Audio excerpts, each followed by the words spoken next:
All right, thank you. We will call the school committee meeting to order. It's Wednesday, April 15th, 2020. Thank you for joining us this evening at this remote live stream school committee meeting. Due to the impacts of COVID-19 virus, some aspects of the open meeting laws have been suspended. Pursuant to Governor Baker's March 12, 2020 order suspending certain provisions of the open meeting law, General Law, Chapter 30A, Section 18, and the Governor's March 15, 2020 order imposing strict limitations on the number of people that may gather in one place, this meeting of the Westborough School Committee is being conducted via remote participation. No in-person attendance of members of the public will be permitted, but every effort will be made to ensure that the public can adequately access the proceedings as provided for in the order. Town officials on Westborough TV have worked together to hold this meeting via televideo conference and broadcast it as such on Westborough TV's government channels, Verizon 28 and Charter 192, and streamed online at westboroughTV.org live stream government for persons who would like to listen or view this meeting while in progress. Any votes we take this evening will be roll call votes due to the remote nature of the meeting. Thank you to Westborough TV for covering the broadcast this evening. Tonight we have with us Superintendent Amber Bach, Assistant Superintendent Dr. Daniel Mayer, Director of Finance and Administration Irene Oliver, Sarah Gillette, Chair of the Westborough School Committee, Steve Durrett, Vice Chair of the School Committee, School Committee members Lisa Edinburgh, Raghu Nandan, and Kristen Vincent. We also have Adam Dappolite, our School Committee Student Representative, Jen Benton, our School Committee Recording Secretary. We also have Steve Theron from Vertex. He will be presenting during the Fails agenda item. And we also have Dr. Sherry Stevens and Kim Tynan presenting the Student Services update. Our agenda for this evening is as follows. We will approve minutes from the March 12, 2020 joint meeting of the Board of Health, Board of Selectmen, and the School Committee. We will approve our minutes from April 6, 2020, the regular session. We will hear Superintendent's Report, Assistant Superintendent's Report, and Director of Finance Administration reports and School Committee member reports. We will vote to approve Fails School Project list of proprietary items. We will have a Student Services update. We'll get an update on the implementation of online learning. We will have a budget update, and I do believe we have a need for an executive session this evening, so we will meet in executive session. Due to the remote format, we'll be taking any citizen requests by email. Please email the committee after the meeting with your comments. The school committee's emails can be found on the Westborough Public Schools website under the School Committee tab. So having said all that, I need a motion, please, from a committee member for the 4/6/20 minutes. Anyone? This is Kristen. I can make a motion to approve the minutes from, is it both the minutes or will we just approve one? I just did the 4/6 ones to start, but yeah. Okay, so to approve the minutes from April 6th. All right, a second on the minutes. Second. Thank you. I think that was a lot of seconds. I appreciate that. Any comments on the minutes? Discussion? All in favor? Roll call. Vincent, yes. Thank you. Lisa? Edinburgh, yes. Raghu? Raghu, yes. And Steve? Steve, you still there? We lose Steve? Yeah, he just has to unmute and. Okay. Steve, you still there for the minutes vote? Yeah, I am. Durrett, yes. I don't know why this goes in and out. Okay. Delay, yes. So that's 5-0 for those minutes, and then just a motion for the minutes from the joint meeting from March 12th, 2020. I make a motion to approve the March 12th joint meeting of between Board of Health, Board of Selectmen, School Committee on. I make that motion. Second on that motion. I'll second that. Thank you. And then we'll do roll call vote again. Vincent, yes. Lisa? Yes. And Lisa, you said yes. Steve? I abstain. I wasn't there. Oh, you're right. Correct. Thank you. Delay, yes. So that's 4-0. Thank you. All right. We got 7 minutes. So now I will turn it over to Superintendent Amber Bach for if you have a report this evening. Thank you very much, Madam Chair. It's so good to see all you guys in your little boxes on the screen here tonight. A chance for us to come together and cover a range of business tonight. I do have a few brief comments. I wanted to take a minute and first of all continue to thank the families and our faculty for working so hard together during what continues to be a really complex time for all of us to manage educating over 4,000 students really together as a community. I sent a communication last night to families and to faculty, and I want to take a minute and acknowledge that I think the important part of that communication where we had received feedback from people was that there was a lot of discussion around April break. And so I think it's important from this vantage point of leadership to acknowledge the range of feelings about that, and that there were people that wish we had called it differently and would have preferred that we had worked through April break as opposed to taking the 4 of the 5 days off next week. So I just want to acknowledge that, you know, I think I was clear in my communication home to families that I recognize that there's just a range of pressures on all of us to make sure that you can provide structure for your children. And I know that some of you want to continue to make sure we can end school earlier. I think are really the 2 key reasons that I heard from people. One, that they felt that other districts around us were moving through. 2, that you felt it left kids unstructured during that week and that they needed it. And 3, that you would think it'd be advantageous to end the school year earlier. I just want to acknowledge that I think those are all appropriate, rational reasons to have requested that we continue through April break. And I think it was a hard decision, but the recommendation that we made 2 weeks ago, I think at our last meeting, if not 3 meetings ago, was that we maintain our April break because I feel strongly that the faculty needs an opportunity to rest, but also to take the feedback we've received now from families and from faculty around what's working really well and what we can do to continue to improve the learning platform that we have, and to make sure that we can sustain the energy of providing quality instruction to every student in the district between now and potentially, obviously, an extended amount of time. So given that the platform needs to be maintained at a high level by faculty with their energy, their commitment, and their preparation, I continue to feel very strongly that they need an opportunity to step back, to rest, to tend to their own families, and to have an opportunity to prepare thoughtfully. I think currently they are obviously running a pretty rigorous platform of Zoom meetings and Google Meets and the work it takes to videotape lessons and to post meaningful work. And I don't think unless you're doing that people understand the tremendous amount of time, effort, and energy that it takes.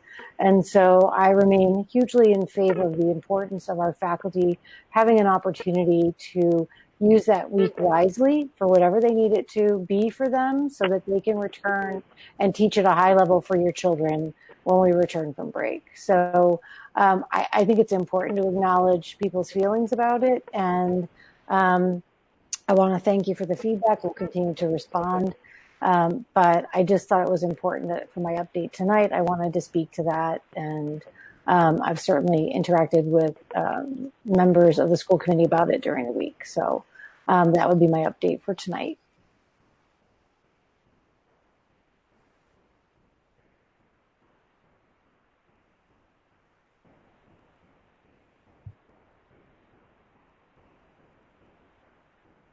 Sorry, I was slow on the mute button. Thank you. Daniel, do you have an update for us this evening? No, I don't. I am going to give a report later on about the alternative learning days, so I'll focus on that. Thank you. And Irene, did you have anything? So nothing for this evening. Okay, thank you. Adam, did you have anything? Nice to see you again. Nice to see you, and thank you. Yes, I did have a couple points this evening. My first point is the Westborough Community Wellness Challenge, and that is, for those who don't know, a townwide challenge in which you submit exercise that you're doing, and 10 minutes of exercise equals 1 mile. And so this is run through the PE department, and I am happy to report that so far Westborough has done over 36,898 miles, which means we've officially circled the globe. So that's pretty impressive. Keep it up. And so My next point, though, is something else. WHS Stuco is doing various things. Sorry, my family's talking in the background. So WHS Stuco is doing various tasks and various things to support essential workers such as firemen, police officers, healthcare workers, etc. during this challenging time. More details on that project will be coming out later as it develops. And my last point this evening is I just want to give a huge thank you to the class officers at WHS. The president, treasurer, vice president, and secretary of each class have been doing really great work to try and preserve some of those big events, I know, including prom and senior ball, just trying to see what they can do in these challenging times to save those big events that really are once in a lifetime for a lot of students. So huge thank you to them. They've been putting in a lot of hard work with the class advisors. So huge thank you to them. And that's my report. Thank you. It's great to get back to our regular reports and hear what the students are doing again, because it's been a while. So that's good. Thank you. Kristen, did you have anything this evening? I don't have anything this evening. Thank you. Great. Raghu, did you have anything this evening? Your report? I don't have anything this evening. Thank you. Okay, thank you. Lisa, did you?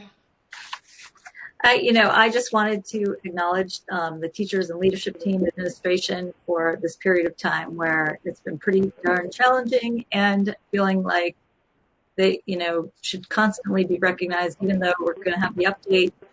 I feel like they have really stepped up in a way that I'm really proud to be part of this community and part of the school system.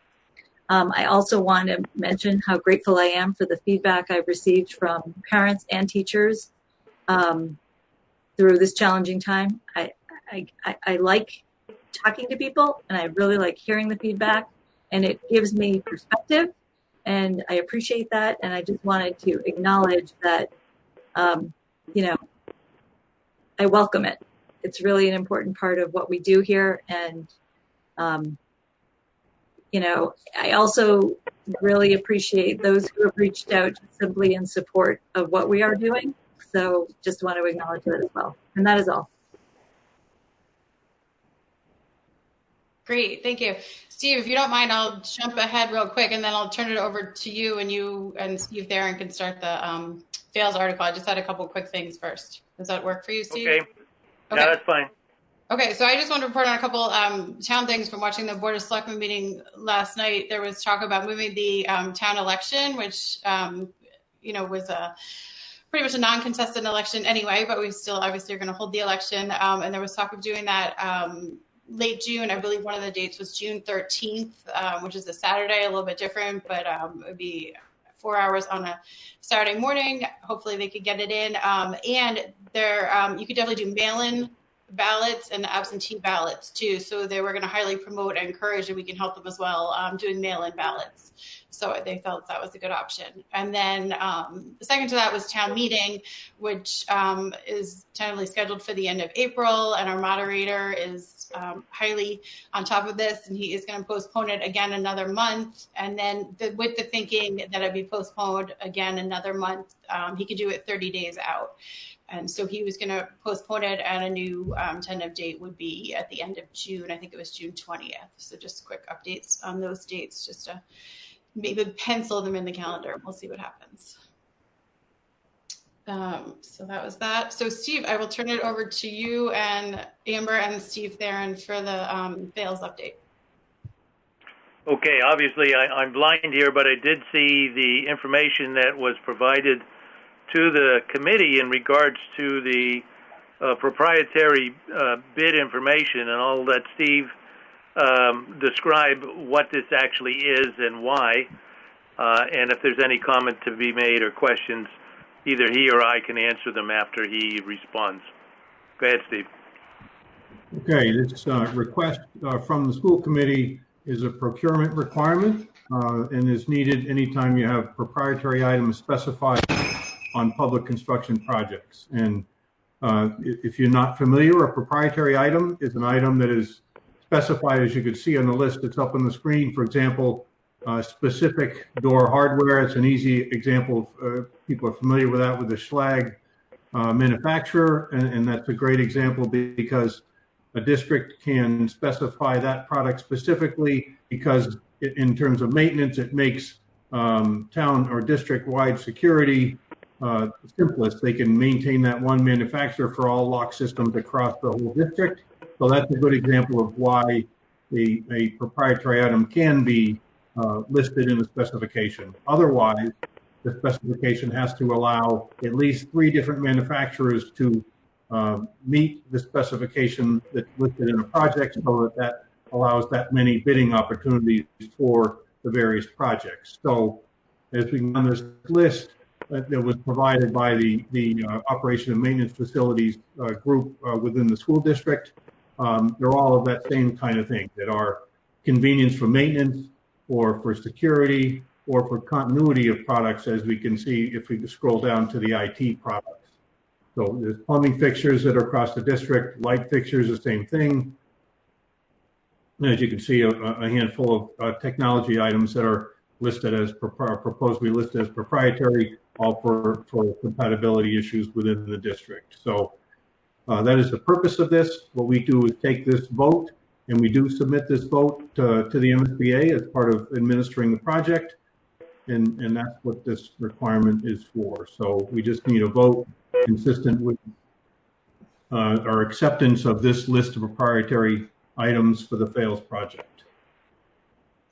So, Steve, this is Irene. So the purpose of this is sole proprietary, so no one else can compete apples to apples on a bid on this. So this is sole proprietary. Therefore, it's an allowance within the procurement laws. That is correct. And in fact, as Steve mentioned, these are things that we have invested in. For example, as he said, he used the lock set example. We have used them in every school so far. It allows the master keys that the facilities group have to operate in all schools. And so if we ended up with some other manufacturer, then our people would have to carry a different set of master keys, which of course doesn't make any sense. So the state allows us to make these declarations by vote of the school committee so that, in fact, we don't have to spend more money and create more aggravation for the people that support the school system. And if that answers your question, I'd make a motion that the committee approve the proprietary list that's been submitted. So my point of making this claim is that I was just trying to provide some, clarification as to the law. So I conclude that, with you, Steve, so. Okay, I'll restate the motion then. I would make the motion that the school approve the proprietary list as prepared for Vertex by HMFH and having collected that information from the various departments of the school system. Okay, so we need a second for Steve's motion. I'll second. Thank you. Any further discussion on the document or the items? Any questions? Comments? Nope. Okay. We can do a roll call vote. Vincent, yes. Raghu? Raghu, yes. Delay, yes. Sorry. Edinburgh, yes. And Steve? Durrett, yes. Okay, so that's 5-0 on the proprietary items for fails. Thank you. Thank you, Steve Theron from Vertex, for joining us for a little bit. We appreciate your time. Great. Thank you very much. Thank you. Okay. Thank you. All right. So our next item is the student services update. We have Dr. Sherry Stevens and our very own Kim Tynan here with us as well. So before they begin, I'll just welcome them, and they're getting ready to present, and Daniel's queuing up their presentation. This is one of the important annual reports that you receive each year so that you have a clear context of how we are providing services across district and meeting the needs of our students. And student services is a large department with a wide umbrella of service requirements. And so I think Sherry will give you some key highlights, and I think the data you'll see tonight gives you a good snapshot of this department, and I look forward to hearing their report, and I will turn it over to Sherry. Good evening. Thank you, Madam Chairperson. Thank you, Superintendent Bach. I just want to extend my thanks and appreciation to the committee, the Westborough community, and also the faculty for the ability to be here with you during this uncertain time and for all of the support that they've put into this presentation. So Daniel will help me move through the slides so we can go to the next slide. And you can see here sort of all of the touchstones that student services represents around making sure that our students are ready for community, that they are emotionally and physically well, and that we support them on that journey. We also support families and students that are homeless, and Kim will talk a little bit more about the social-emotional learning program that's rolling out this year, but certainly supporting students in Tier 1 instruction around those principles. Also 504 plans and accommodations for students, special education, specialized programming, and transition planning. So we sort of run the full gamut of making sure that students feel and are supported at a high level and are ready to enter the global world as productive citizens. Next slide. So I wanted to provide you this evening with some SPED data highlights. You can see here based on this graph and the points here that we are at 16.4% in terms of our special education student percentage. We are still below the state, which is at 18.4. Our total students currently on IEPs is 661. And then you can see the distribution of students across the district that are special education by school. And also you can see how we compare to our neighboring towns. Next slide.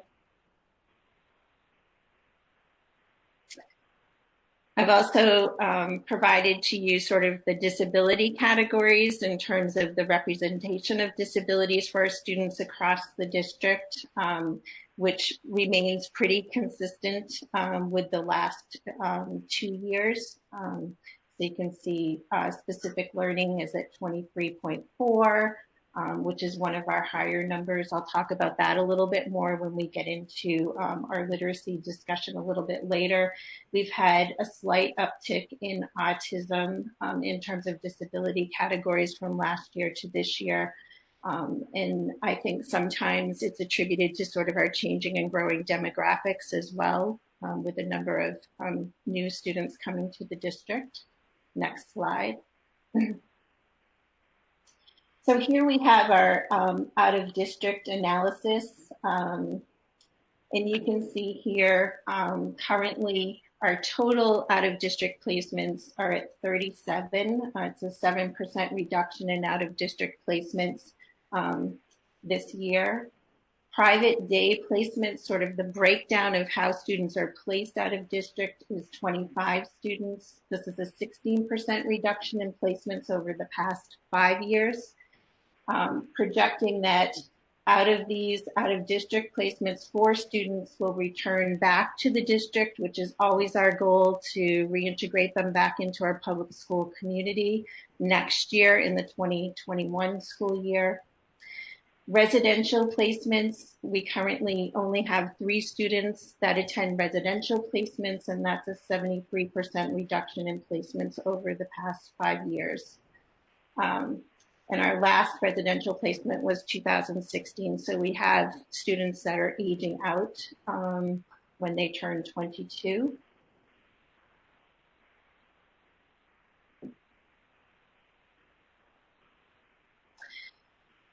Member collaborative placements, we currently have 6 students. As you can see here, there's an indicator that the placements at our member collaboratives is at a 5-year high.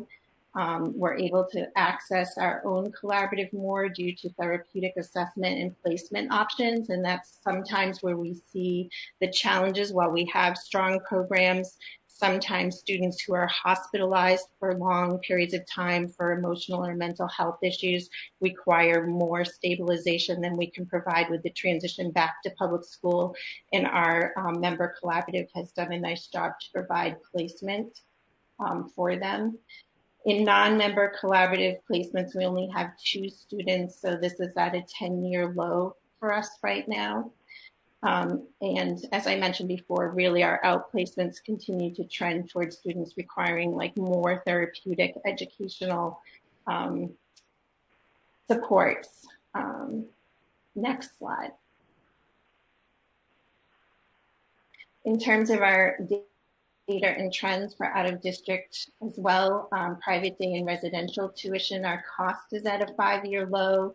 The cost reduction is equal to $701,639,000 over the last 5 years, which is a 71% cost reduction in residential placement over the last 5 years.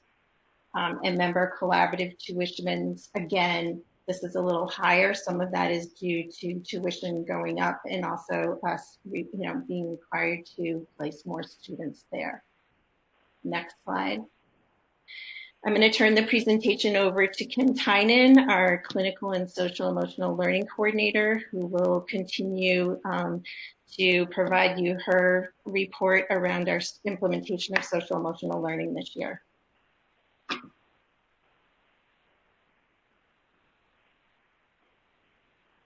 So thank you so much for the opportunity to present to you all today. As an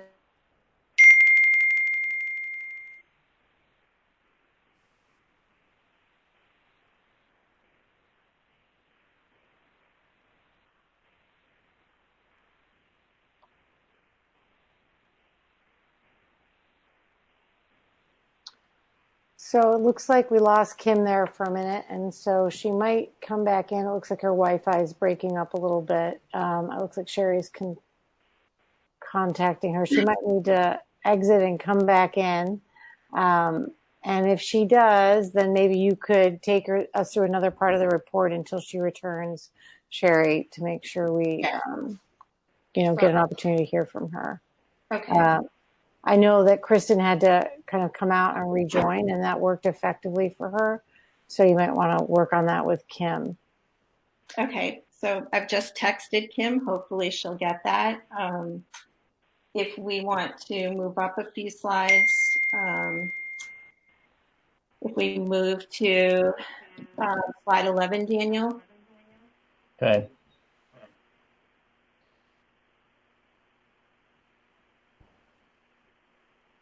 Okay. So this year, we had the pleasure, we continued to think a lot about inclusive practices as a district. And this is something that I've spoke about in prior years based on some of our students who have really been exemplars for us. And we've learned a lot as they've gone through the sort of trajectory of schools about what their history looked like and sort of the great things that they were able to accomplish when they were provided with more inclusive opportunities, particularly moving through, middle and high school. So this year we had the distinct pleasure of working with Dr. Thomas Hare, who is very accomplished in the field of inclusion. He grew up in Worcester. He started his career in special education at Keefe Tech in Framingham. He was the director of special education for the Boston Public Schools and went on to become a professor at Harvard University. He worked with President Clinton as part of his administration for state and national advocacy for students, and certainly views inclusive practices as, a civil rights issue and making sure that we're having all students have appropriate access to education in the least restrictive environment. So we worked as a leadership team this year in a book study on effective inclusive practices for school. He's written many books and is very well published. He also has an interesting book called How Did You Get Here, which is about the trajectory of experiences for students with special needs who went on, both based on their own advocacy and advocacy of their parents, to attend Harvard University and their success stories. So it was clearly inspirational, but it really helped us think, a lot more deeply about our practices and thinking about our beliefs and philosophies moving forward.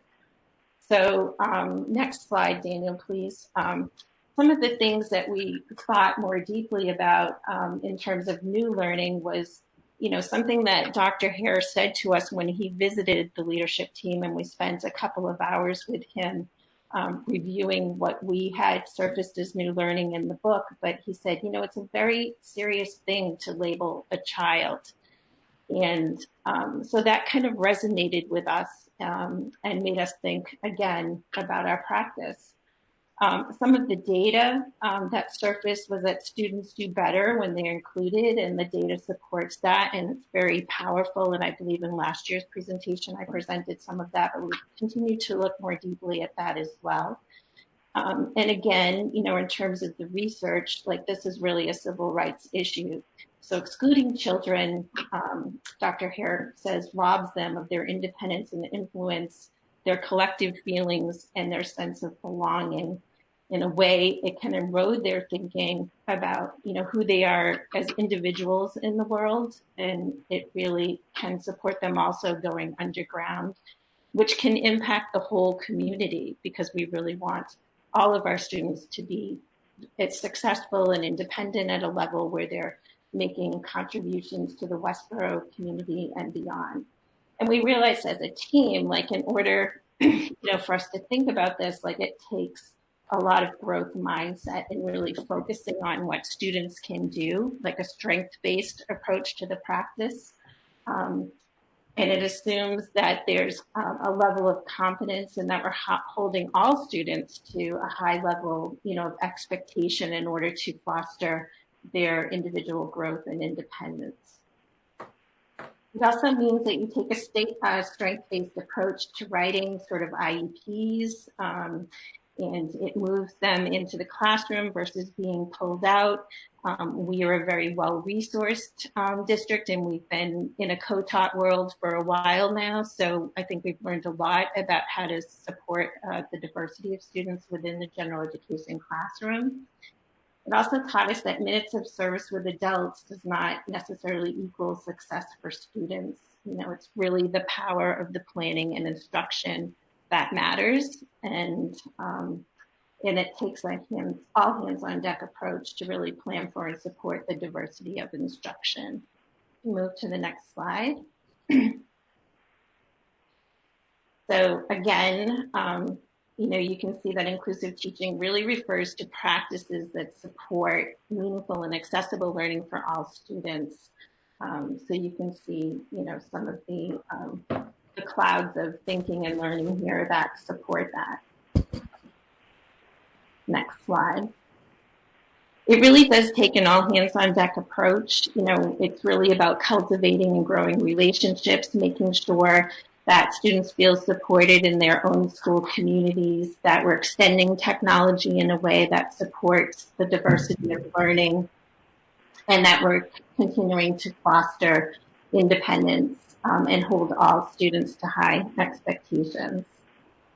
Next slide. Again, I would just reiterate that having inclusive and culturally competent school cultures really sets our students up to be successful in the greater world. We certainly have an amazing team of professionals that can contribute to instructional practices and make sure we're differentiating instruction at a high level to meet the needs of all learners. It also makes sure that we have a balance in terms of the equity of staffing and supports that we're providing to students.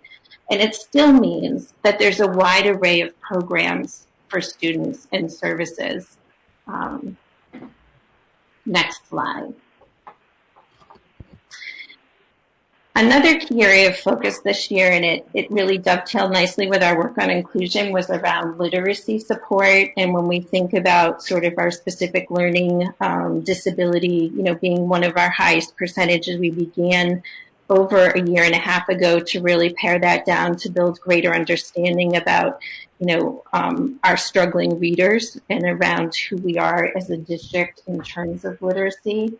And Dr. here also is an expert in the area of reading and dyslexia, and he said the main reason students get referred to special education is because of reading. About 5% of students should receive special education support for reading. However, too often we refer 15 or 20% of our students to special education for reading. So that kind of resonated with us as well as we began to look at some of the data. Approximately 24% of special education students have a specific learning disability in reading. This year in particular, there's been a lot of work at the state level and legislation around dyslexia, and I just want to be clear that as a public school, we don't diagnose dyslexia. The criteria for us to make a child eligible for reading disability is through the criteria for specific learning disability. As of this year, and based on the new legislation, though, we certainly provide supportive language within our special education IEPs and documents now that acknowledge that the specific learning disability is similar to the dyslexia. We would not be necessarily writing an IEP differently based on the two. It's really the same. So it's just, I think, some education around that, particularly for parents. Less than 1% of students in out-of-district have a literacy-based disability. Our special education percentages are on par with similar districts. And our English language arts performance numbers are among the best in the state. As we looked at curriculum instruction, we certainly looked at what we have in place around general education reading programs, co-taught classrooms with phonics programs, writing programs, small group work, and of course the reading disability dovetails with math, so making sure that we had math supports in place as well, and also our librarians are playing a very key role in supporting literacy in our schools. Next slide. So what you see here is what they call a response to intervention, or RTI tier, and it's specific to literacy. So if you look at the tiers, you can see that tier 3, which would be the most intensive individualized level of intervention and support, is at about 5%. That's like the national norm, for kids that should be identified at that level is 5%. The middle tier, which would be some extra support, whether it's within the classroom, outside of the classroom, is at 15.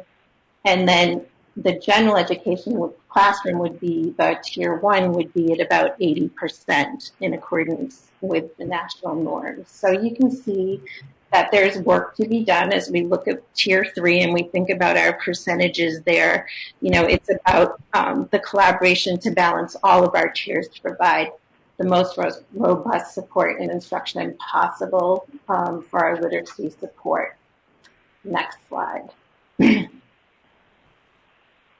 So this slide highlights for you the specialized levels of support that we have in place, which this year we have data meetings. We've introduced the DIBELS screener and assessments, which is giving us a lot of rich data for teachers and specialists to look at, analyze, assess, and then push in supports.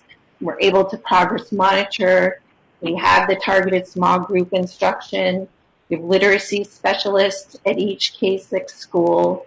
We have early intervening team committees, which look at student profiles for a series of time and really collaboratively identify what additional supports can be put into place, again, with the goal in mind that it's least restrictive, that a student shouldn't necessarily have to be on an IEP to receive the support. Wilson Reading has been a strong intervention for us. A lot of proven progress there for our struggling leaders who received Wilson. A number of other pilot programs are being tried. We've also connected with Dr. Melissa Orkin, who is out of Tufts University and is an expert consultant and sat on the state panel for dyslexia this year. So she's been consulting with us for 1.5 years now and has also been working with us in our district literacy committee work, which is a pre-K through 6 committee doing sort of all of the self-analysis assessment and looking at how to strengthen our interventions across the tiers. Next slide. So I wanted to just, I couldn't not talk about how we've moved into the world of virtual learning, and I know that means a myriad of things across the district, but particularly, for parents of students with special needs. Our team has been working exceptionally hard, to support families, and certainly Desi is saying, that's where we need to be. It's about the relationships at this point. So checking in with families, making sure we understand where they are and what they're experiencing, and moving into services, instruction. And I know that I want to acknowledge the CPAC put time and effort into submitting questions just before this meeting began. So if I didn't get them all answered tonight, I'll be happy to respond to that. But I think initially, this is growing, and we've been growing, I think, ahead of other districts, and certainly taking state guidance weekly as it comes. But I think if I think about the positive impact of virtual learning, it's certainly provided us with the ability to really deepen connections and strengthen relationships and understanding where our families are. It also has provided us with the opportunity to really be collaborative problem solvers and brainstorm creative options to reasonably determine where we can be in the rollout of IEP services for students. And it gives us the opportunity to really use a multidisciplinary team approach as we're all trying to overlap and think about our schedules and how we'll deliver services and fit in services, et cetera. And it's also given us the flexibility to meet students and families where they are. And I can't stress that enough, that is the key component that we're paying attention to right now. So, I'll just touch briefly. The state is recommending that we provide remote learning plans to families, and we have a task force underway. The state, I think, got their template out the end of last week as a recommendation, so we're Westboroughizing that as we speak, and I will be sending out a communication to families with more information by the end of this week. So Kim, we're going to turn it back to you. Welcome back. We're glad you're here, and we'll go back to the SEL. I am so sorry for that disruption. It was terrible timing. So again, thank you for the opportunity to present to all of you here today. When we think about our clinical support teams, I think it's important for us to just take a step back and really be thinking about our overall building-based clinical teams that have significantly evolved over the past several years under the guidance and leadership of Dr. Stevens, Superintendent Amber Bach, and our leadership team. Clinical staff across the district display extensive expertise. They are a substantial resource to our most vulnerable students who struggle with social, emotional, behavioral, and mental health challenges. 3 years ago, an additional support service was conceptualized by Dr. Stevens and brought to fruition in the creation of the district clinical support team. This team consists of Dr. Kimberly Kuziak, a consulting child and adolescent psychiatrist, and me, a licensed and certified behavior analyst. Utilizing a clinical rounds model, we are available to meet with school-based teams weekly to consult as needed. As represented in this pie chart, all buildings are accessing this resource. The number of referrals this year remains stable, consistent with the previous 2 school years. The students referred for this level of consultation represents less than 1% of our overall student population. Next slide. kind of switching gears a little bit and looking at the tier one and the work that has been done around social emotional learning. Last year at this time, the school committee was presented with a report by Dr. Mayer outlining the work of our district-wide social emotional learning committee with findings and recommendations. The school committee supported those recommendations, and this school year, the schools have committed to the successful implementation of social emotional learning into the fabric of our classrooms. All of our faculty have participated in social emotional learning professional development this school year. Some highlights at Westborough High School include teachers identifying and incorporating SEL practices into their content lessons. Brian Callahan shared that in early March, teachers at the high school level logged their lesson plans in a Google form to capture the specific SEL objectives and details of the lesson. Under Roger Anderson's guidance and leadership, the health and wellness curriculum continues to provide explicit SEL instruction at both the high school and middle school. Jack Foley, along with several faculty members, have formed an SEL committee at Gibbons to recognize SEL practices and meet with grade level teams. The CREW program provides opportunities for SEL skill development and practice, and some faculty are piloting the middle school second step curriculum during CREW time. This is the same curriculum that's being used by the sixth grade at Mill Pond. Preschool through grade 6 have all implemented explicit SEL lessons. The 50 SEL ambassadors have been a huge influence in the overall success of this large-scale implementation. Approximately a third of the ambassadors allowed Steve Masciarelli and his Westborough High School Ranger Tech Squad to create an incredible video to capture what this looks like across pre-K through grade 6. And I look forward to the opportunity for the school committee to take a look at that extremely powerful video that is just so well done, and it looks professional. You'll really enjoy it. Well, that concludes our present. Oh, you have one more, Kim? Sorry. Just wanted to give a shout out again to Steve and all those people who let Steve and his tech squad in their classroom, because that can be really challenging and they tend to feel vulnerable. So thank you. Yeah, amazing work. So that concludes our presentation for this evening. Are there any questions? I have a question. This is Raghu. Can we get to 7, please? Sure. Slide 7. Yeah. Is that right? Slide 7? Disparity, can you enlarge it? Yep. So, yeah, thank you. So I was intrigued by the disparity between the schools. If I look at it, all of a sudden from elementary to middle school, it doubles almost 18% to 31%. Then again, it comes back to 18% in the high school, or no, it's 9% in high school. So is there any reason for this huge change in numbers between? I know middle school is tough, I can recognize that, but so is high school, I believe.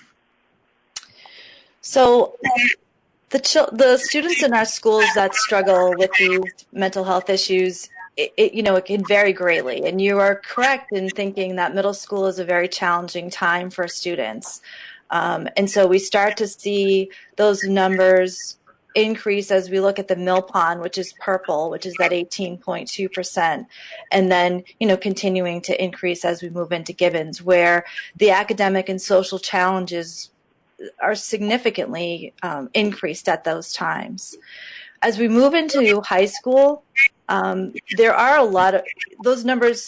13.6 again are relatively small numbers when we think about the actual number of children that is. there are a lot of reasons why I suspect that that number looks, less than half of the middle school number. Kids will kind of move into their sort of, certain groove, right, per se. There's a lot more opportunities for kids to find areas of interest. There also are a lot of varied supports available at the high school level that I think are contribute to those supports as well. So what I mean by that is I think that there are still a lot of children and students at the high school that struggle with these pretty significant mental health issues whose needs are being met by the faculty at the high school. Yeah, I would just complement that by reminding the school committee that, 5 years ago now, Sherry, we visioned it in the first year that we were here, and then implemented the Center for Student Success. And so that is a pretty dynamic team, as well as you have a pretty robust STARS program there. So you have two programs that are interfaced to provide a really strong base for students. And so I think, again, Kim's team is consultant and targeted problem solving and coaching of teams to be able to manage these students. And so by the time we get into the trajectory of the high school, you find a pretty skilled team, and these kids then kind of like plug in there. Kim come in and out on consult to them and often supplement. But I think that's really the reason.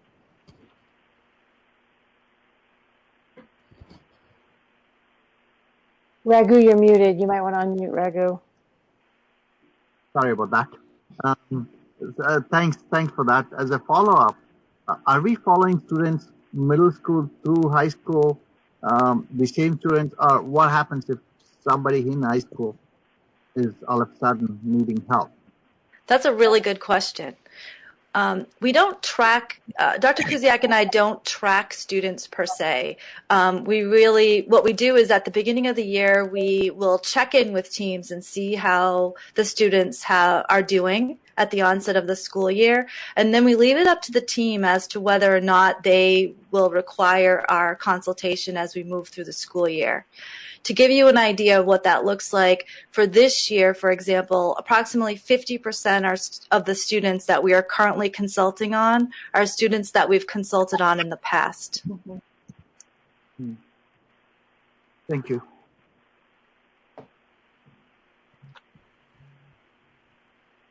Lisa, did you want to? Yeah, Lisa, you can go. I do have some questions. One of my questions is with the reduction of the residential over the last 5 years in terms of our budget, or your budget, I should say, specifically, my understanding is that is a combination of people moving in and out of the programs and either being serviced in or have graduated out. And you can tell me if I'm wrong about that. But my question is, in terms of what services increased as a result of the residential reduction, so that I'm trying to understand from a budgetary point of view. So I'm not sure, Lisa. I will answer this. We can follow up offline as well. But I mean, I think that our residential, we haven't, had to place students in residential for some time now. So what we're seeing is sort of the age out factor there, with the cost or savings, which would then go back into the general budget, and the balance of that against where we are with out of districts in general. So, I mean, I don't know if you're looking for a dollar amount attached to that, or. So I can complement that, and Irene might jump in as well. But I think Lisa, it's a combination. You'll see. When you look at, like, for example, the creation of the Borough program, an opportunity for us to maintain students in district, it comes with a cost, and you do some cost assessment analysis. When we introduced the concept of that program, we had looked at the number of students that would potentially be outplaced, a percentage of students in that age group, and then also our strong desire to make sure that we had the best possible programming for all students available in our own community. Now, that cost offset gave us cost savings overall. In other examples where we have students that remain with us, you see strands of program cost that'll vary. Some, they access programming supports we already have, and there's no additional cost. I would say the most significant cost you would probably see would be paraeducator support. And we carry a fair number of paraeducators across district for a range of complex students, and they're embedded in classrooms supporting not just those students, but oftentimes a range of students. So there's also cost benefit in the sense that those faculty are helping kind of a whole range of students. But we can look at it with more specificity and give you, better offsets. But in general, you see a trade in terms of cost. You also see a decline in your circuit breaker return, though. So there's a lot of pros and cons as you look at managing program design. We never came at the program design approach for its cost benefit. We came at it from a philosophical framework that we believed all children following that inclusive practice should be educated in their home community. Along the way, we have a range of cost benefits and trade-offs that I think have worked in our favor. And I think because of the strong trajectory of programming that we have today, that certainly has mitigated where we are with reduction of out-of-district costs as a whole.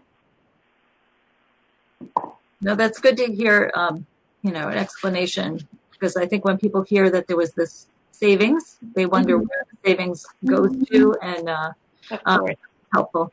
Another question I have is about the Mill Pond discrepancy in terms of the numbers on an early slide that shows Mill Pond at 28.7% of special ed students. And I was curious, is that because it's a 3-grade tier, or whether there's something more interesting about that number being much higher?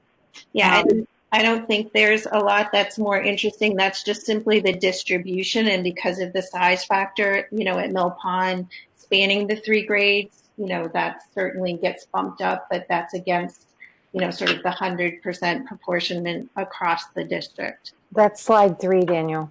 Yes, sorry.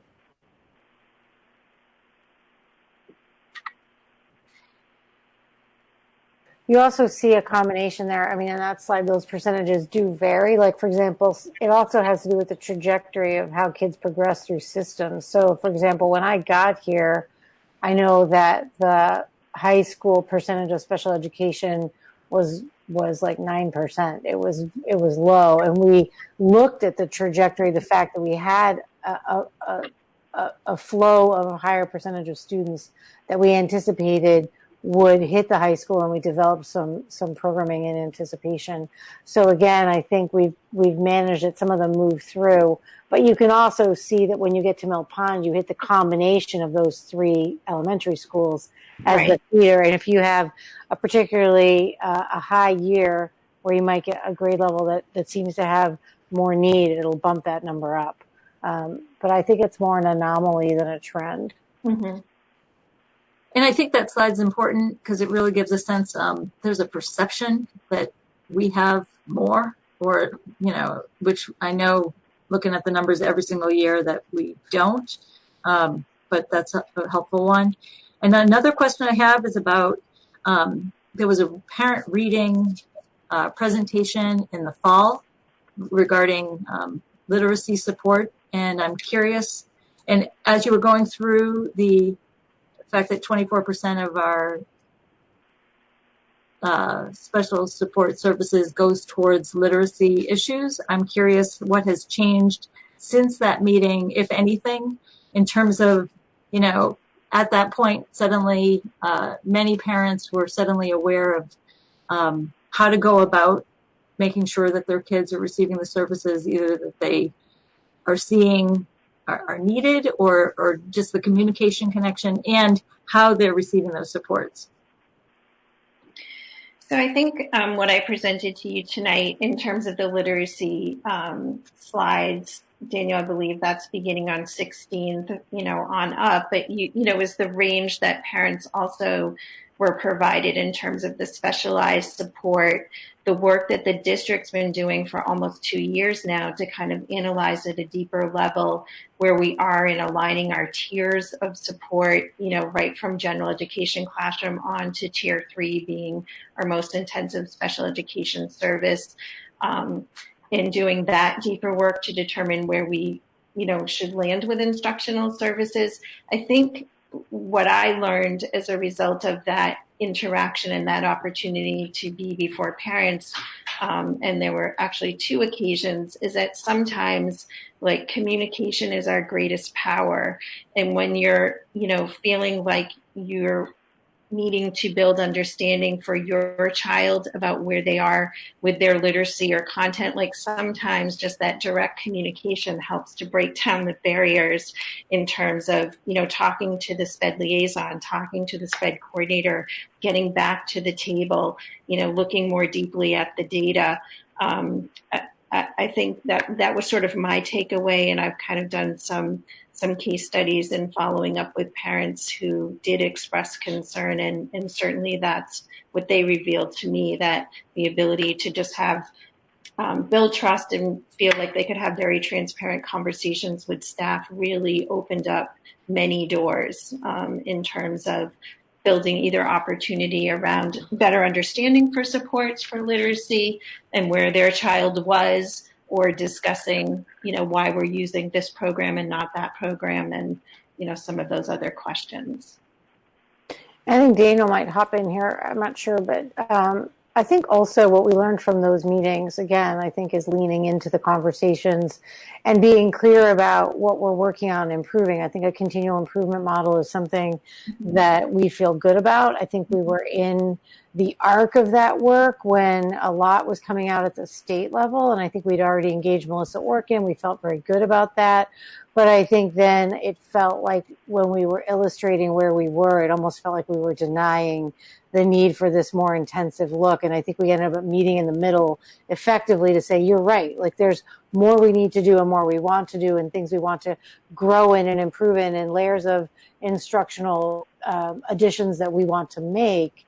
And we are working on it, have been working on it, and we want to partner with you. And I think to Sherry's point, the communications where everyone at the building level really personalized it up close, working with families, I think restabilized where we are in terms of certainly perspective of everybody being closer to the same page of how we are providing service and where we want to improve. The addition of some new curriculum layers, Sherry mentioned we're in the middle of the district literacy committee work, certainly being booted out of school and being in a virtual world, put us on a short-term stop in some of that work as we got ourselves stabilized. But even last week, Sherry and I and Daniel had surfaced that the intensity of that focus and priority had to be one of our number one priorities to dig in on and keep making substantial progress on. So I think we feel good about the direction of that work and see that we'll be continuing to add some nice curriculum and some other pieces to further make us, I think, more robust in how we're working with kids. And I don't know if you want to compliment that, Daniel, but.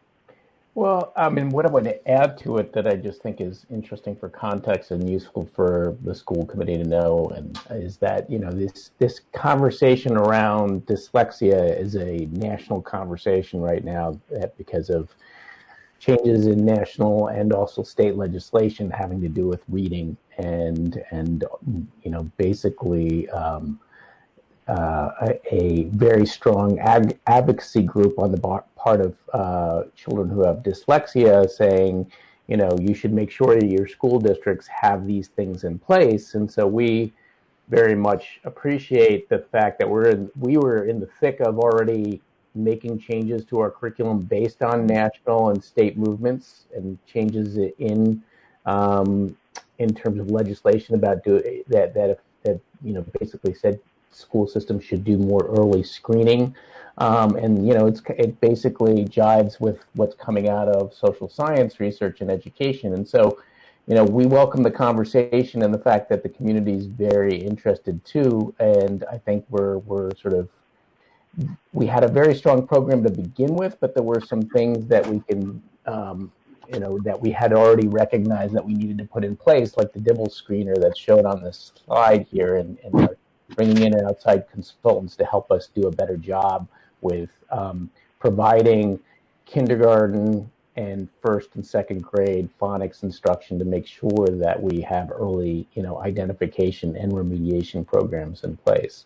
So I feel like we were very productive working internally on these issues. At the same time, we welcome the conversation, and that we needed to inform the public about what was going on, so that they knew that we were doing things that I knew that they would appreciate. And so, echoing what Sherry said, I think that the parents, a lot of them walked away from those meetings feeling, okay, now I understand. I didn't realize that Westborough was already in the middle of doing all that. I think they're giving us the space to continue to make progress and feel that, again, to Sherry's point, teams really stepped up to do the personal connections with parents so that they understood the decision-making around service delivery and met them around areas of concern. So I think we're making good progress. You are supposed to receive a report on this, by the way. We have to redetermine that timeline, and we're anticipating a 2-year implementation, again, following from stuff we have underway with 2 more years of additional areas of growth we're interested in. I think we'll continue to work with Melissa Orkin. So I haven't quite determined with Sarah or with Daniel and Sherry where that'll come out. I mean, I'd like it to be by the end of the year, but that's a large committee, and so it's going to be interesting to see how we get them together effectively to do what we need to do. And we don't want to circumvent their work by writing the report and just giving it to them. So I think there's a little bit of legwork on it, but we're close. So, sorry, I just have one follow-up question on that topic as well. Have we found, with the testing and the state mandate, have we found that we found more students with the specific learning disabilities, or are we about even?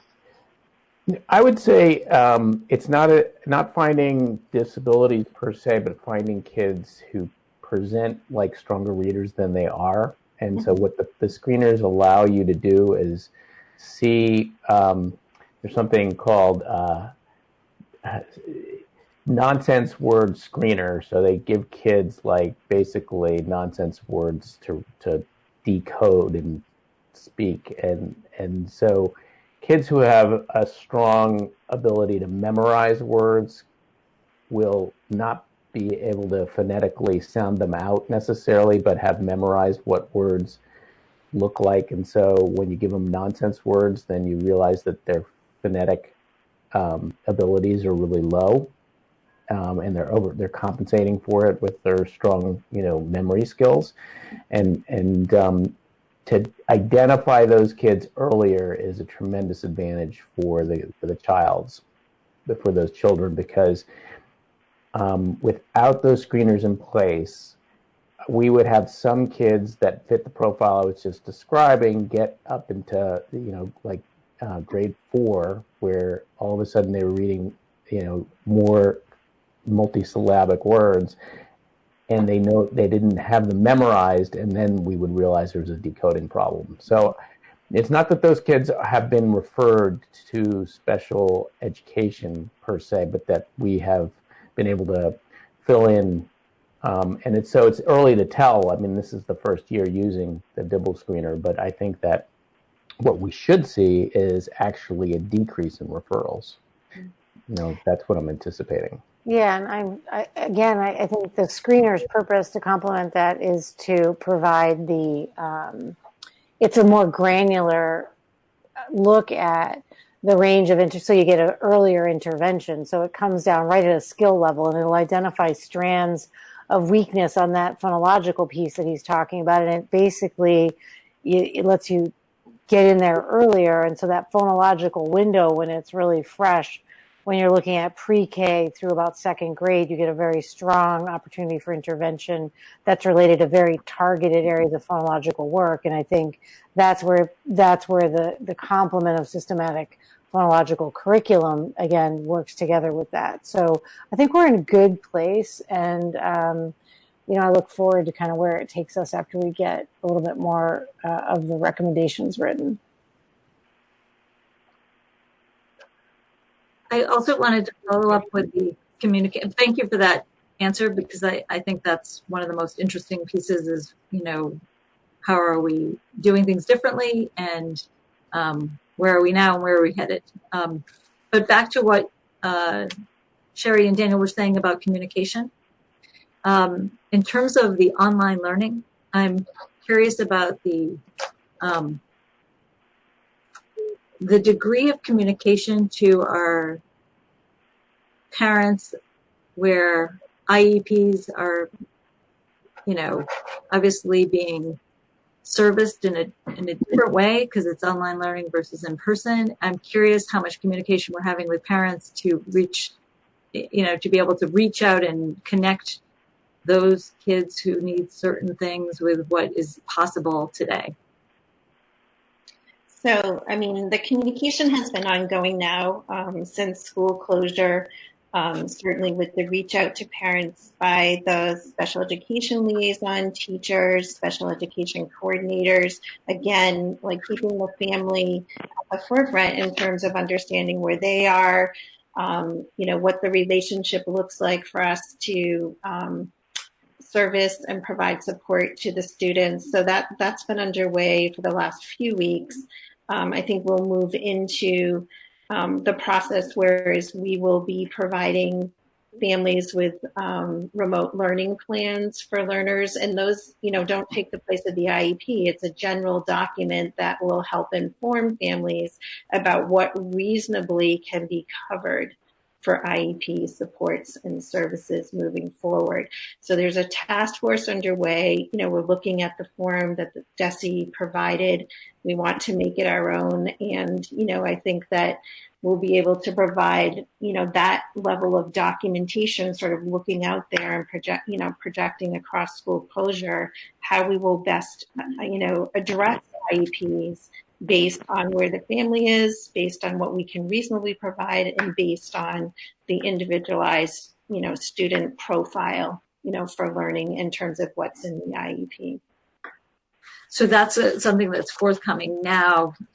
It's forthcoming, but I just want to be clear that services and supports and communication have been underway. This will be a way for us to more formally document, those services so that the communication and collaboration is, are on the same page with parents.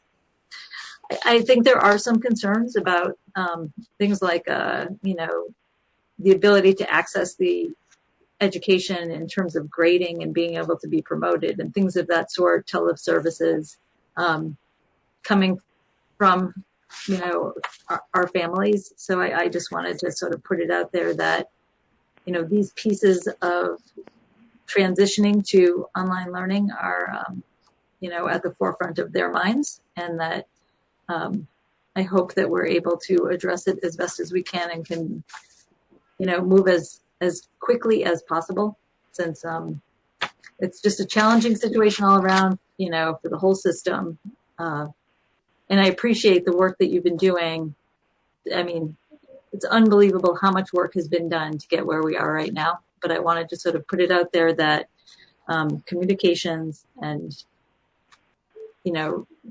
examining every piece of each kid's learning and how they're accessing it is continually addressed. I certainly appreciate and respect where parents are coming from, and I hope they can certainly understand the challenges that we're, facing as well. And I think the district's moving forward sort of at rapid pace to resolve that. And I know I was in conversation with one of the coordinators today, and a parent may have been upset a little about non-response to an email. And, the teacher said that she had 300 to 400 emails that she was trying to sift through. So I think like the virtual learning platform has put us, in communication mania as well. So, I think, that's important to keep at the forefront as well.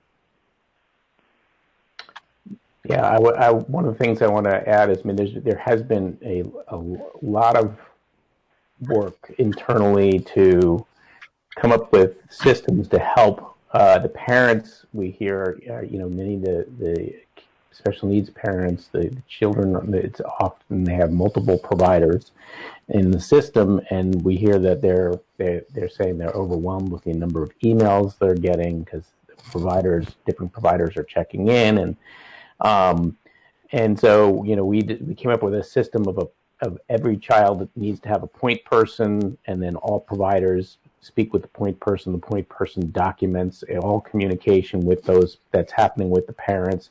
The point person's in charge of making sure that the service delivery, just like with our gen ed, it's not going to be the same, and you cannot have as many hours of instruction and maybe not even as many people servicing a child who may have had multiple service providers. But we have put systems in place to make it easier for parents and to make it clear internally what is the new plan for each of our children who are basically receiving extra supports, and what does that look like, and what are we doing, and when is it happening. And so I think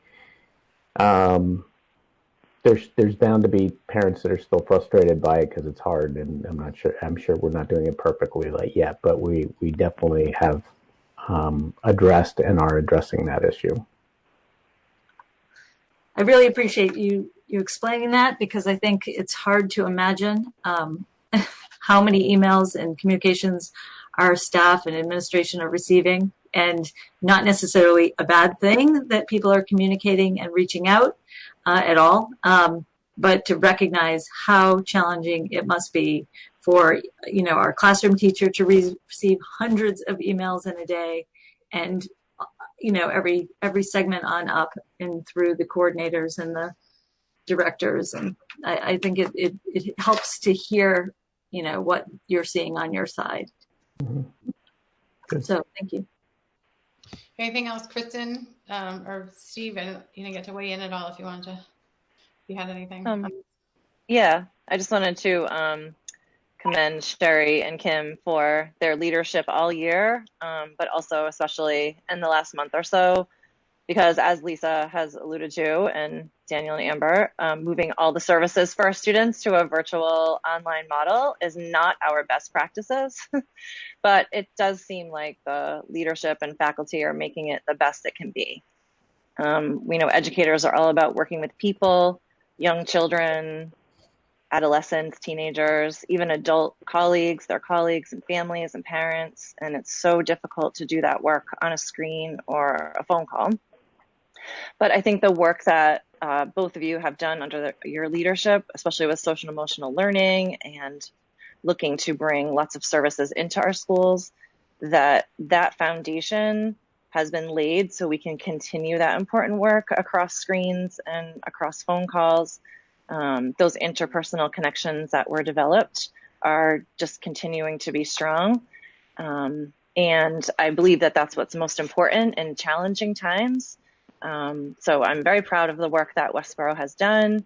And I think that type of work is what is most important for a student's success, both in and outside of school. And since we're mostly outside of school now, I feel like that it's really important to just continue that. And I know I've seen a lot of examples of teachers checking in with students. So at the elementary level, having their virtual morning meetings on Zoom. And I know I've heard my daughter's Gibbons teachers checking in with students before they start an online instruction. So it's just nice to hear those brief check-ins, and for kids to be able to stay on a meeting afterwards to check in with a teacher, or a small group to check in with teachers. And I think all these little moments are adding up to what's most important. So thank you, Sherry and Kim, for all your work on that. Thank you. And I think that social emotional piece is going to be so important when we actually can return to school as well. So it'll carry right back over. So thank you. Anything else on this? Because I think we got to get to our alternative learning day. Our remote learning progress report from Daniel. So anything else? All right. Thank you, Sherry, and thank you, Kim. We appreciate you having here. We Thank you so much, you guys. It was wonderful to have you come and give such a strong overview. So again, you guys, the district is very, very fortunate to have this team, and I think their talents are working across the spectrum. Again, student services is across a wide array, and we covered just some key highlights tonight. So thank you, you guys. And you get the luxury of signing off and being able to then look at us from a distance. So thank you. Thank you.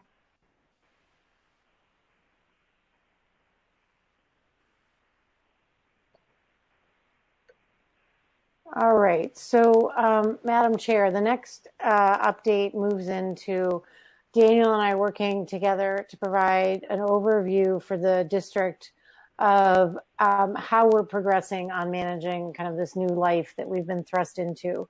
So I want to, Daniel will do the majority of this presentation. I have a couple highlights for the development of kind of a dashboard of data that we're working to begin gathering so that we'll be able to utilize it to keep you getting some good statistical data over time. We're in the very first stages of it, but I want to just provide a few of those highlights to you, and then I'll turn over to Daniel. He's going to really immerse you in the larger data conversation. So what I really want to be able to ask is, like, how are we doing?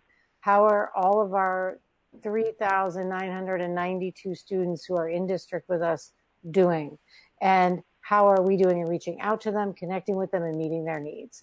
And so I'll have Daniel move into the presentation, and I'm going to hold up a couple slides that give you an overview. And of course, and can you make that bigger, Daniel? Can you put that in present mode? If you could. The most important and first, essential, it's kind of a new set of basic needs, is we need to make sure that we're connected with kids. So the preliminary attendance data for me was the beginning anchor. And as Daniel said, we put systems in place for making sure that we have teachers and different people that are in charge of monitoring every child on IEPs and different pieces as a point person. We've put together pretty elaborate spreadsheets for attendance, for Wi-Fi issues, for online issues that we're using so that I can go in daily and monitor across district, working with Daniel, how are we doing with our team? So that then when we're circling out and meeting with principals and meeting with department heads, we're talking about the very granular specific data that they're dropping in those spreadsheets that tell us the students they're in contact with, those are the people that are reaching out to them. So this is kind of a first snapshot on data. So the preschool at this point has had contact with all families. When I'm going to give you the attendance snapshot on preschool, Fales, Hastings, and Armstrong, and Mill Pond, because they weren't running a schedule in that sense, we didn't drop their schedule in where we could track it in the same way initially that we could do with attendance for Gibbons and the high school right away. And so they've been tracking it more informally and talking to teachers, and teachers have been keeping kind of class by class attendance, but it's not put together in the aggregate yet. Whereas this week, we put some specific protocols in place. So this is their first clean week of common data gathering. So I'll be able to give you more regular numbers that will be more consistent. But across the way of each school, Marianne is clear that they have well over 90% formal participation across the week in classrooms, with teachers reporting really close to all of their students available and coming in for the Zoom meetings and accomplishing and doing work. At Fales, they have 13 cases of students who are fragmented participation, but they have had contact with every student and family. So there's none missing.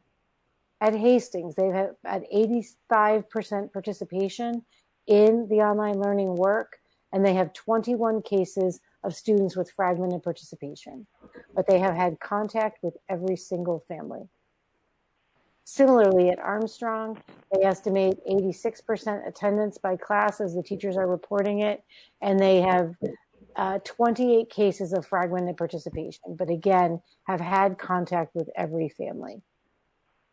Mill Pond, similarly, they have well over 90% of attendance in his summary data that he has started to gather, and he'll have full data by the end of this week that can be dropped into a more kind of controlled spreadsheet.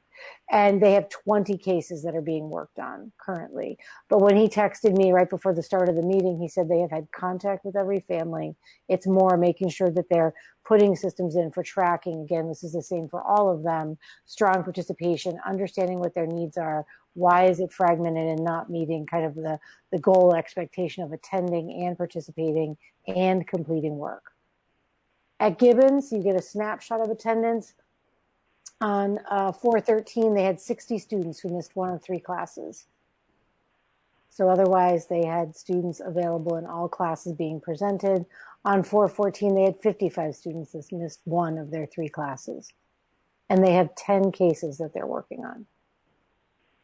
At the high school, you see well over 92% attendance.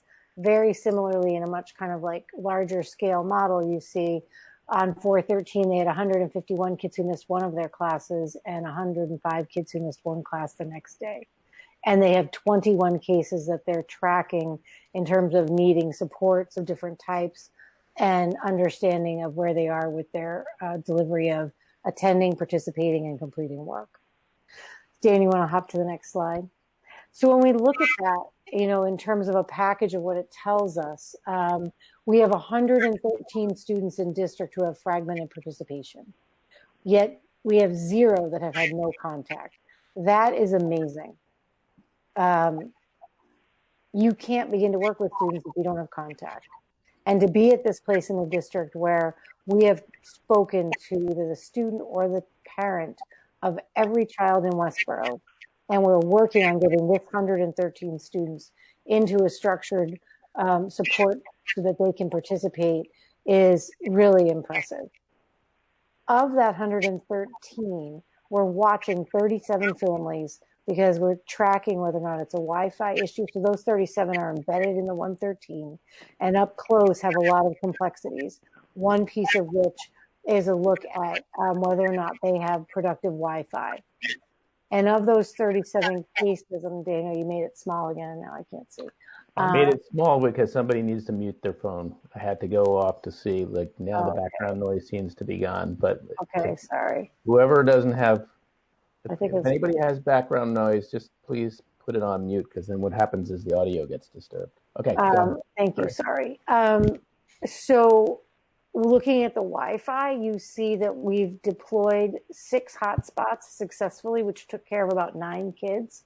We have 4 ready for pickup, and we have 19 available for deployment, and we believe we'll be able to cover successfully all families in need if it is indeed a lack of Wi-Fi. In some cases, it was getting a variety of creative solutions. I just want to give a shout out to, again, the complexity of the spreadsheet that I was in today with John Green and several secretaries and several tech people and a whole variety of infrastructure supports to make calls. Many of these, you know, require a whole set of layers of intervention. And we're in a really good spot to have really down to very, very few families where we feel like we need to get them some more robust support for Wi-Fi. At this point, students have devices. We've deployed hundreds of devices K-3 because those iPads don't usually go home. So for families requiring an additional device, the first thing was to deploy devices and then to get them on Wi-Fi and get them set up. So currently, I believe it's an incredibly meaningful update to report to you that at this point we have 97% participation of engagement across the Westborough Public Schools.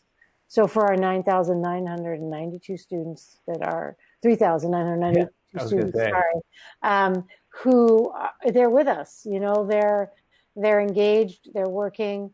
The goals moving forward are about maintaining attendance, sustaining strong participation. It's a sweep and return methodology. I've met Daniel and I kind of divide and conquer a rotation of department heads and principals.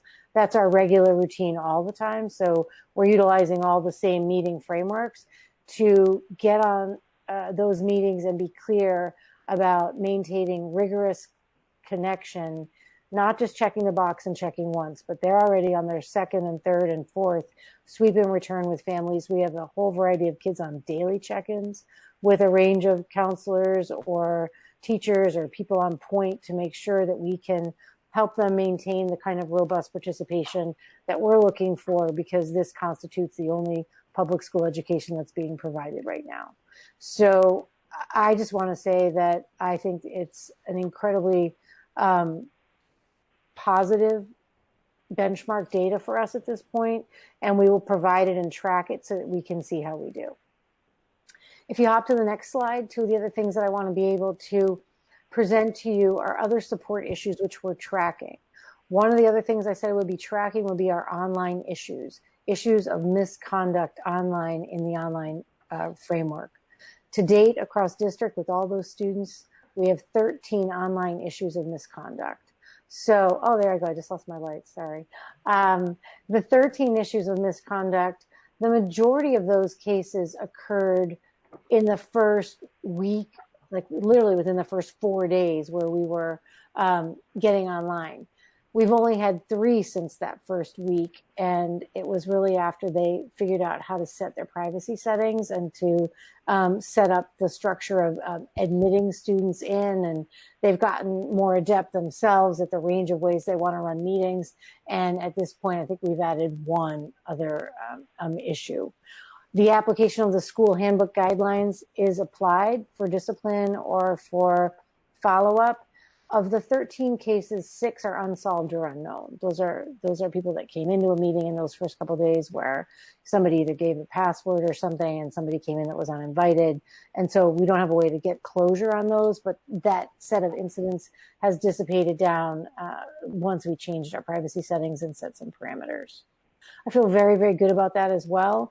Westborough students are kind, courteous, hardworking, present. Like, they are just nice kids. I have to tell you, you send home a note, you say, hey, families, get together, make a plan, talk to each other, make sure you're monitoring and discussing with your student, either 3-year-old to 22-year-old, how they need to work online with us. And it's remained an enjoyable platform where our teachers are able to have enjoyable community with students. And I'm just amazingly impressed with, but not surprised by, the quality of our parents, our families to be in partnership with us, and by how amazing our kids are. So I just want to give a shout out, Adam, like how awesome the high schoolers are, middle schoolers, like we're very, very fortunate. So it's really been a team effort where I think kids getting on board with teachers make it as enjoyable for all of them to see each other, and they can see how hard their teachers are working. And I think they're really trying to be supportive to them. So it's a mutual platform for kids to be reassuring to teachers how pleased they are with the instruction, and that feels very, very good. And looking at our food insecurity issues, that's going to be something I think will continue to grow over the span of this crisis. I want to give a shout out to the established routine program that I reported to you last time. That continues. To date, as of this morning, we served 195 breakfast and bagged lunch meals across district, and we served 18 senior citizen meals, breakfast, lunch bagged, available to them. We also layered in a new structure of 22 families identified to us who required a more substantive support of food, where families both parents are unemployed, they're facing food insecurity and even housing insecurity and worry. We're trying to come in and provide some support. That's 2 things about that I just want to note. We did our first delivery to 22 families last Friday, and I want to shout out kudos to the team that helped with that. And the funding and consistent process for that needs to be developed across the rest of this week and into next week.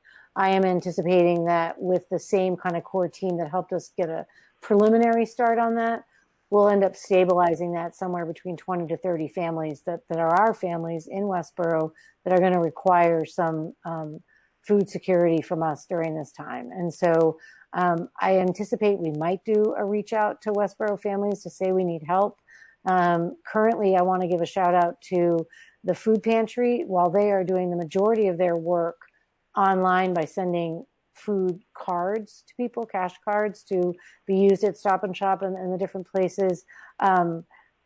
Phil did have food available and made it available to us and provided rice, eggs, a range of food that we packaged with the Gibbons canned goods that came in from that canned food drive. They had 1,000 cans there that we could distribute. And then we made a purchase of about $350 worth of food, and that packaged into stabilizing these families over the last week. So some good news there, but more to figure out. So that's my baseline support to you. I'll keep you updated on each of these issues: online, attendance, participation, students in crisis, some good news as we move forward, and then the food insecurity stuff that we're supporting. So I'm going to turn it over to Daniel, and I'm going to let him take you in depth to the memo that he provided to you that gives you a first look at the assessment we got back from families, students, and faculty about how we're doing. Okay, let me make sure my mic's on here. Yeah. Well, first, are there any questions having to do with Amber's initial presentation? Because mine's going to take a while, so before we go off of what she just presented. Just one from me. What is a fragmented participation? No, that's a great question. What it means is the student has logged on. They might be participating in the Zoom sessions or the Google Meets, but they have fragmented completion of follow-up work or the assignment. They might be attending, as I said, 2 sessions, but then missing one class. That's not standard for what we're looking for, so we consider that fragmented. And then we have 3 severe cases where, it's been 20 days before we could see a log on. And so it took us a while to again, get contact, get Wi-Fi, get devices for some families. So fragmented participation means we've had contact, they've done some work, they're attending some lessons, but they're coming in and out of that too much. If kids are having emotional trauma, families in need, we're trying to figure out what do they need from us to let them increase their participation if they're capable of it. Okay, thanks. And I guess I have a question. I really appreciate the question, the answering of the question about access of Wi-Fi and devices, because I think that's a common concern, whether we are offering access to everyone. But the other issue about the food insecurity, I really want to give a shout out to our system for really having that up and running very, very quickly. 3.5 weeks ago. But the other piece is there a process that you would like when it comes to potential donation and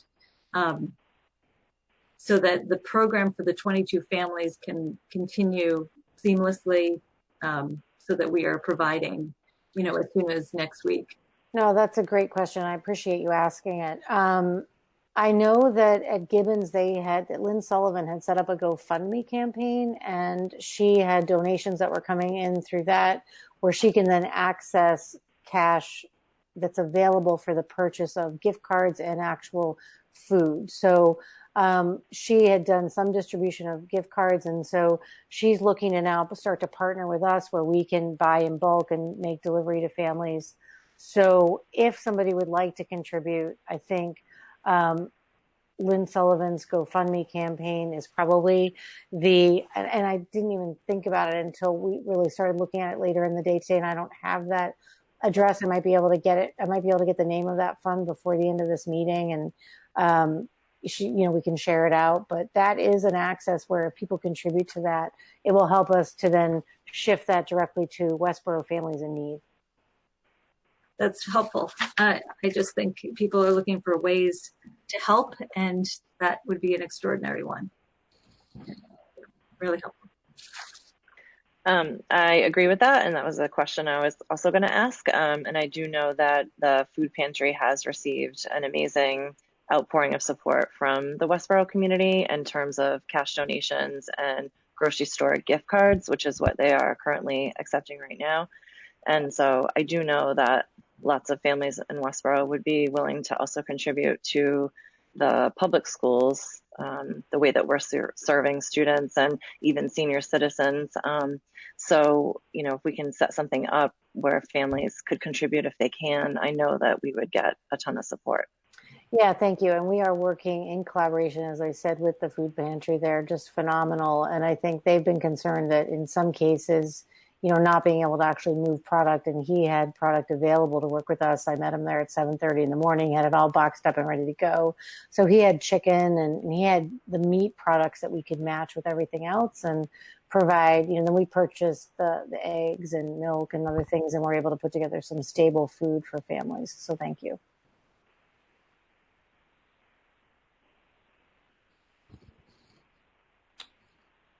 Okay, should I move into my presentation then? Seems like it. It's very, it's obviously tied closely to what Amber was presenting is, we're monitoring the success of this program in order to make sure that we're doing the best we can do by our kids and their families. And so, we're gathering data in different forms, and this is a part of keeping the school committee informed of what we've been doing, but also, this is shedding some light on how the administration is gathering data and making decisions as we go. And for context here, in terms of this survey, which everybody's well aware that we did, we put out the survey at the end of last week. And I just want to, before I go into the results and what we see in the data, just refresh everyone's memory that, the 4 weeks that we've been in this crisis, in just a little over 4 weeks. I know for a lot of us, it feels like more like 3 months or something like that. But it's only been 4 weeks since we closed down the school, and the Westborough Public Schools was in a fairly solid position to reopen relatively quickly because we had our alternative learning day structure that we had created last year already in place. And so within 3 days of the state closing down under the governor's orders, we had reopened and had started giving our children an education that was not just a choose whatever it is you want to work on and keep yourself busy, but it was actually linked to our curriculum. And so while we felt really good that we could open quickly, we knew immediately that the alternative learning day program, the ALD program, was really just meant to be for 1 or 2 days at a time when the schools were closing down because of weather-related issues. And there was no way that structure would do well by our kids and their families in terms of providing the kind of education we need in this environment where we have a multi-week closing that might be turning into a multi-month closing.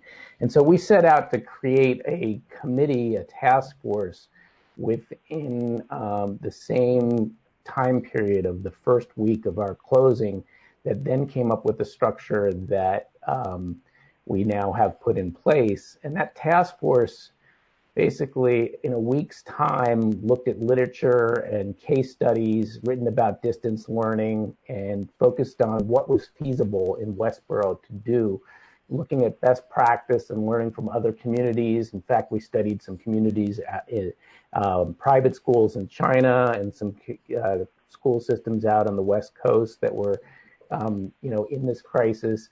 And we then identified software and video conferencing tools that our faculty would be able to use. We quickly realized that relationships was a key piece to keeping the education at a high level, that's what the other school systems was saying, that the importance of face-to-face communication, taking advantage of video conferencing software.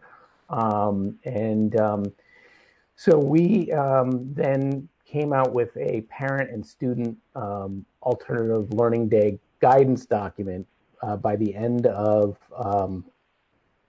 it was by the end of the first week that we were closed, and that document basically created a model that we've been using now for only 2 weeks.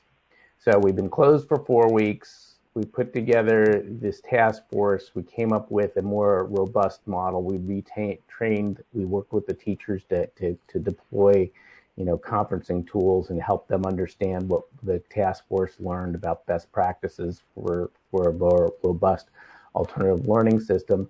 And then after 2 weeks, it was our thought that we needed to, even though it seems like a very short amount of time to give a program a chance to get up and running, in some sense, because of the urgency of what we're dealing with here, of our students' well-being, and we felt that it was imperative to basically do this survey, ask our parents, our staff, and our students what's working well, what's not, and how, where can we improve.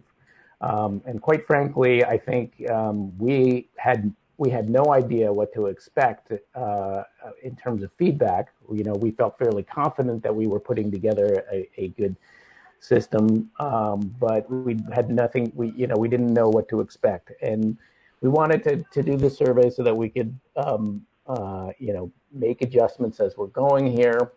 And as frustrating as it is that we're constantly making adjustments, that's just the nature of the game at this point, in that there's different expectations coming out from the state and the federal government all the time. They keep on extending the deadline or the timeline of how long we'll be closed. And so making adjustments is really important if we're going to make this the best experience that it can be. So the survey response, we got 835 parents, 261 staff, and 753 students who took the survey.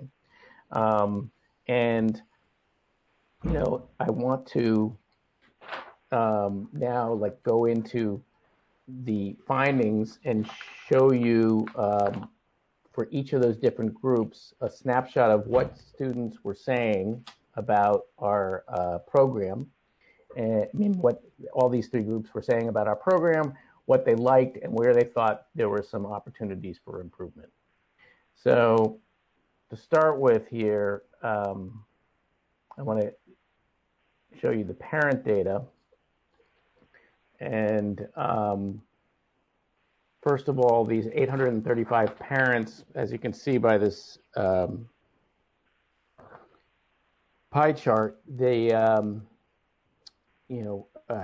over half of them have multiple kids in our school system, either two children or three children. And these 835 families have 1,300. Surprised by how round that number is, but it's 1,300 students are represented by these families, and you can see that the response from the borough and the preschool were not very high in terms of numbers here, but we have fairly robust numbers in terms of at all the other schools in terms of representation. So from our K-3 schools, Mill Pond, Gibbons, the high school, we have good representation. We asked the first question here about the maintaining positive connections with students, and whether our program was doing a good job of doing that. And as you can see, we have 93% of our students were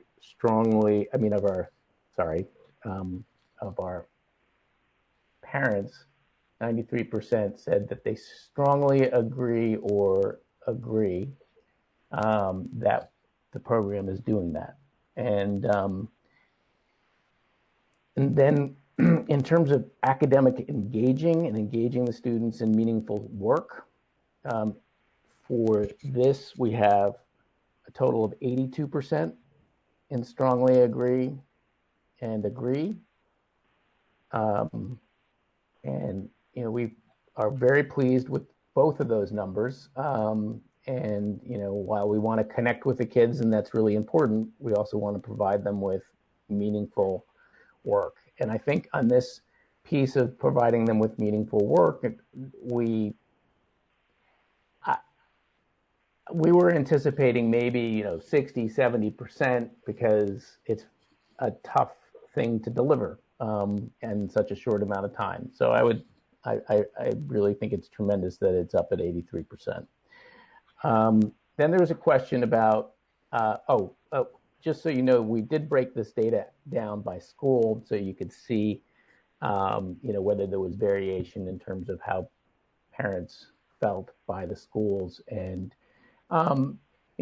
the blue bar is obviously strongly agree and red is agree. The numbers are very high all the way across the board in terms of, disagreeing. There's slightly more discontent at the high school level where it goes up to 20% disagreeing.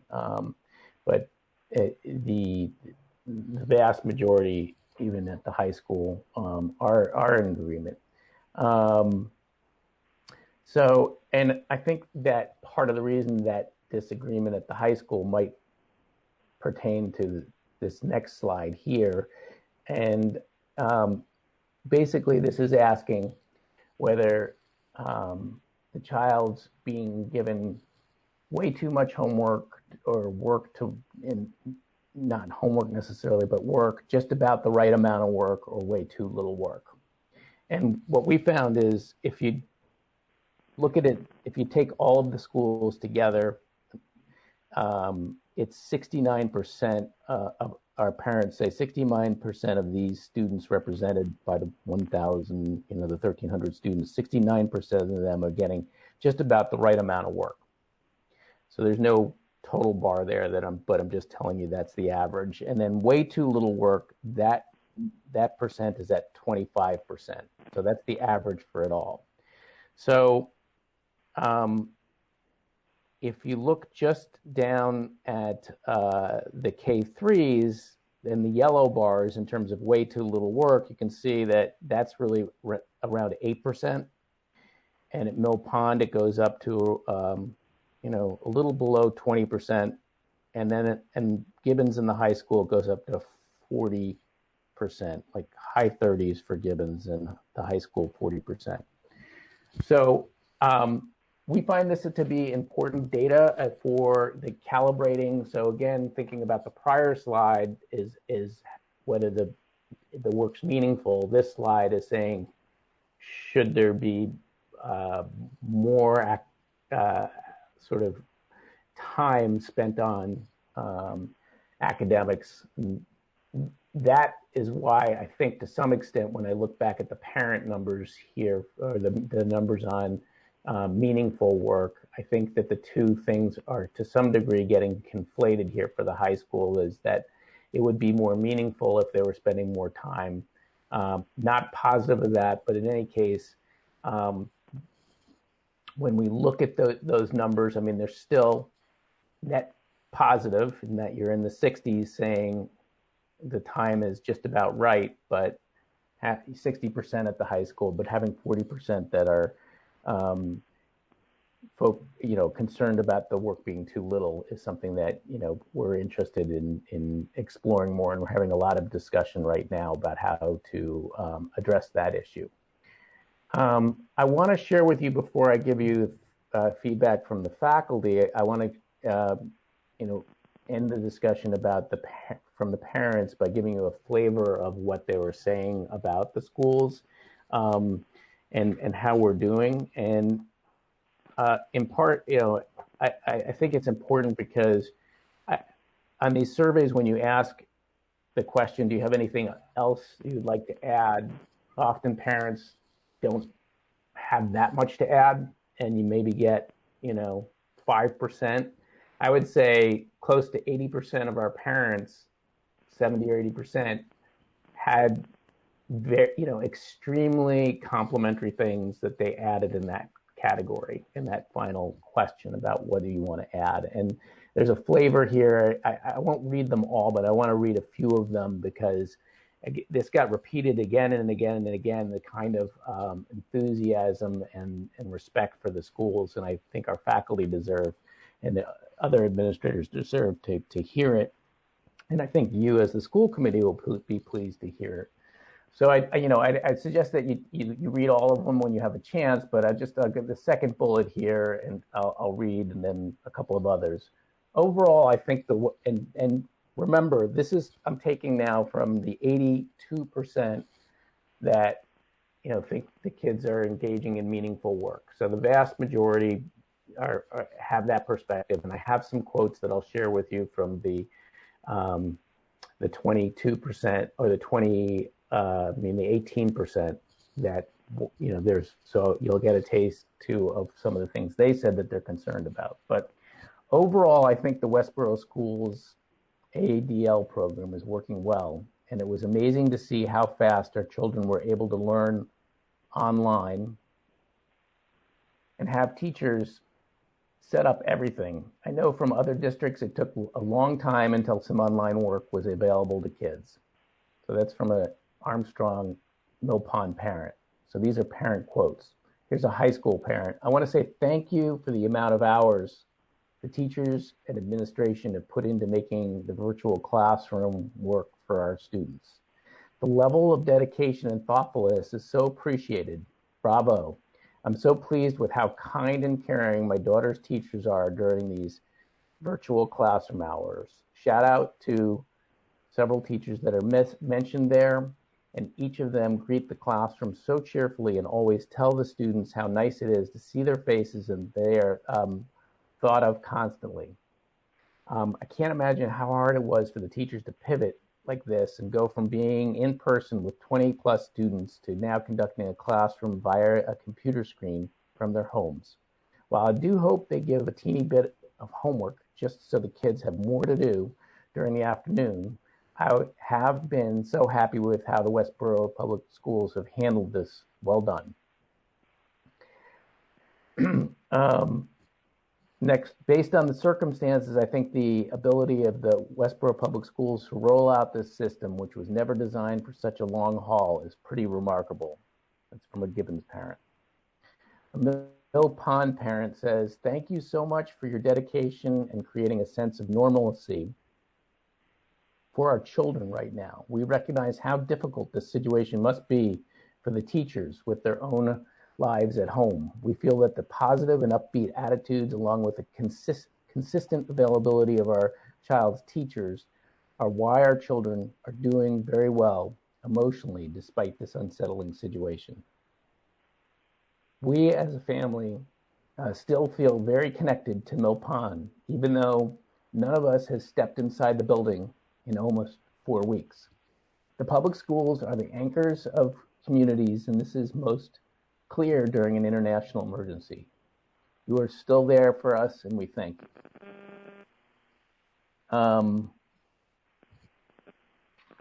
So they're all very similar, and they make me emotional to read, so sorry. The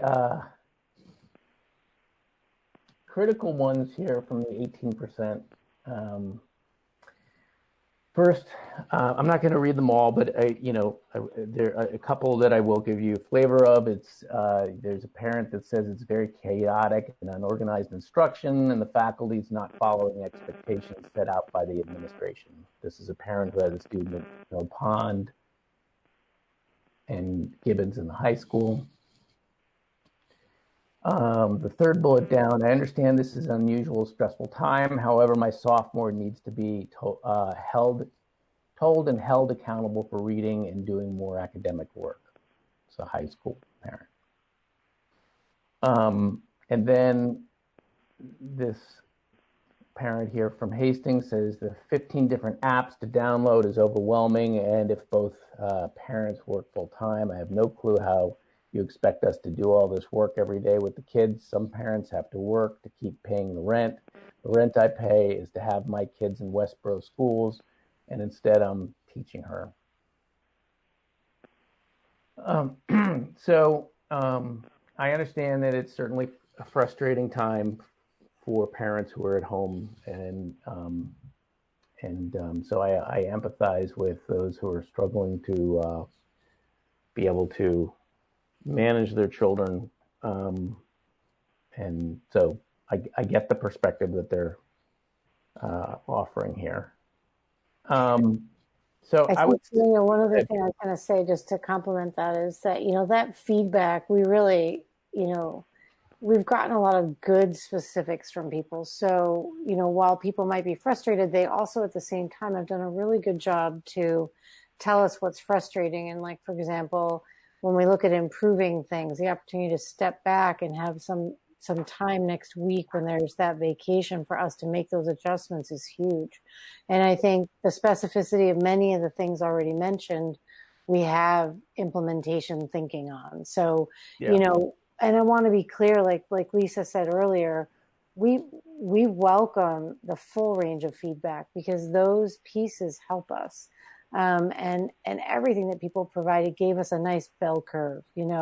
It's like it gave us a sense of where we were. And so as he moves into the rest of it, I just, want to say, like, we're not upset to get the people that wanted to share with us that there were things that they're struggling with. We totally get that. And it's helping us to do a better job.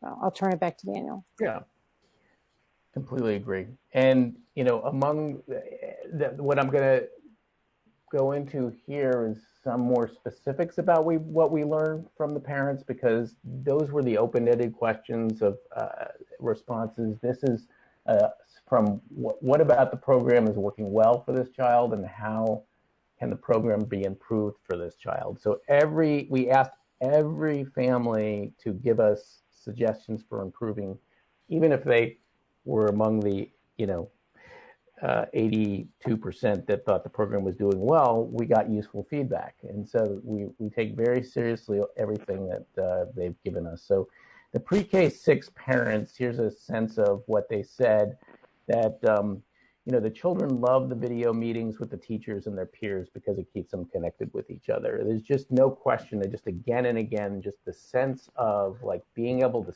see their teachers and be and their peers made them feel better and make them feel connected.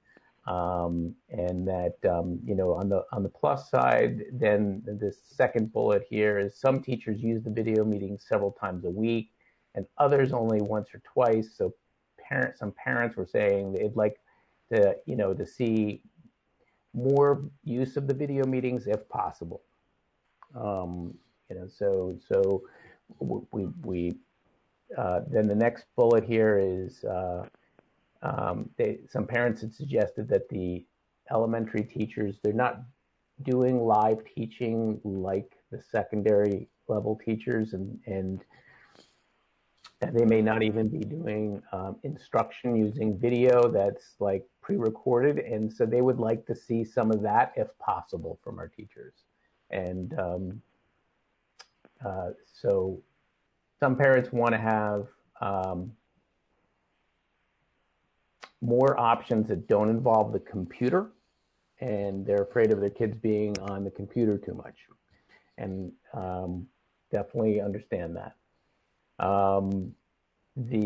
They definitely gave huge shout outs to like our online tools like Seesaw, which is a Google Classroom, kind of for those parents who know what Blackboard or Google Classroom is. It's a classroom communication tool where students have like a portal to the teacher, and the teacher can give out and receive assignments through it. Seesaw is very much like that. And Zern is a math program that's online that works, that is connected to our math program, the Eureka math program that we use in the school system. I already mentioned one parent was talking about how there's so many websites and applications, it can get confusing. So some teachers were given compliments at how easy it was to find their websites and the passwords, and we got some comments that they'd like to see teachers condense that where that information can be found. Clearly, our pre-K and kindergarten parents are the most overwhelmed because their children need more oversight, and it's harder for the children to sort of like engage with the material that's being sent out. This is an interesting one in that it's too many academic activities to choose from, and on the one hand, that can feel overwhelming. However, we have a lot of parents saying they like to have choice and flexibility. So I do think that there are some, we definitely, the administrators have talked about this, and the teachers have started talking about, there are some places where there are too many choices. And so we could see for, parents who are, struggling with trying to get their kids to pick something that, and for them personally, like that we could narrow the choices. Then we did start to see grades 3 through 6 parents some of them start to say they'd like to see more work. And then we definitely got the message from K-3 parents that finding the physical education, music, and fine arts assignments could be difficult, and they want us to make it easier for them.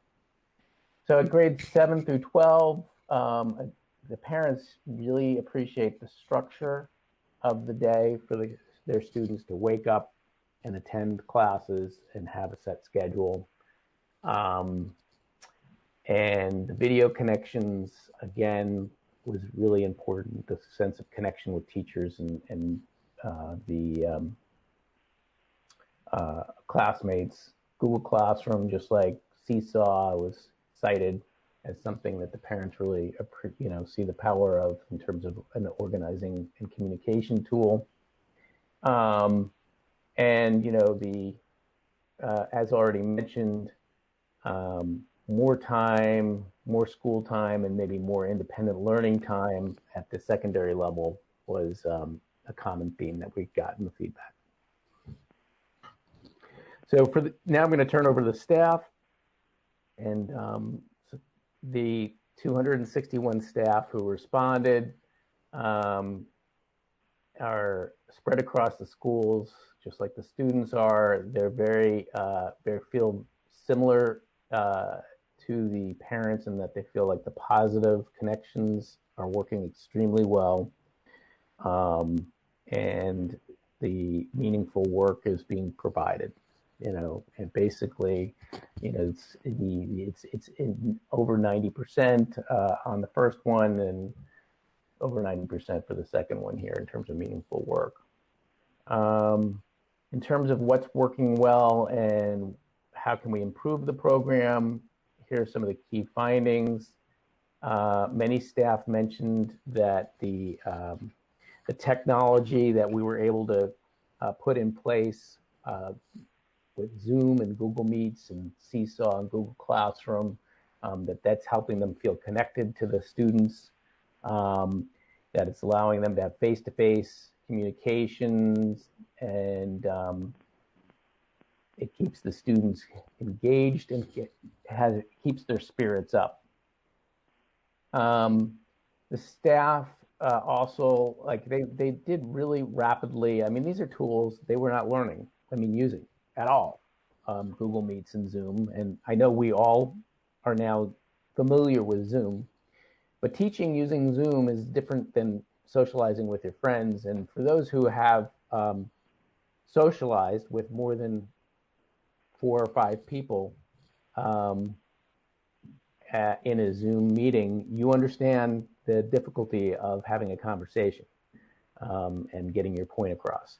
So the game on, huge kudos to the staff for how well and rapidly they've worked on their skills. I found it very interesting that the staff are reporting higher levels of participation and engagement than they expected. And at the same time, they are the first to tell you that they're very worried about some of our most vulnerable students. The ones that we were talking about in the beginning, Amber was talking about, is some of the students who don't have internet access and or the English skills necessary to meaningfully work from afar with our faculty. So our faculty, while they're very pleased with the engagement they have, and it's higher than they thought, there's also some families that they're very concerned about. I'd be remiss if I didn't point out that a number of our faculty related that they are feeling overwhelmed and they feel some of them are even exhibiting resentment at the administration because we keep making adjustments to our program design, while other faculty are overwhelmed and understand that the administration is in the same boat as them, and just like they're having to make changes as they're learning to do and live in this new world, that they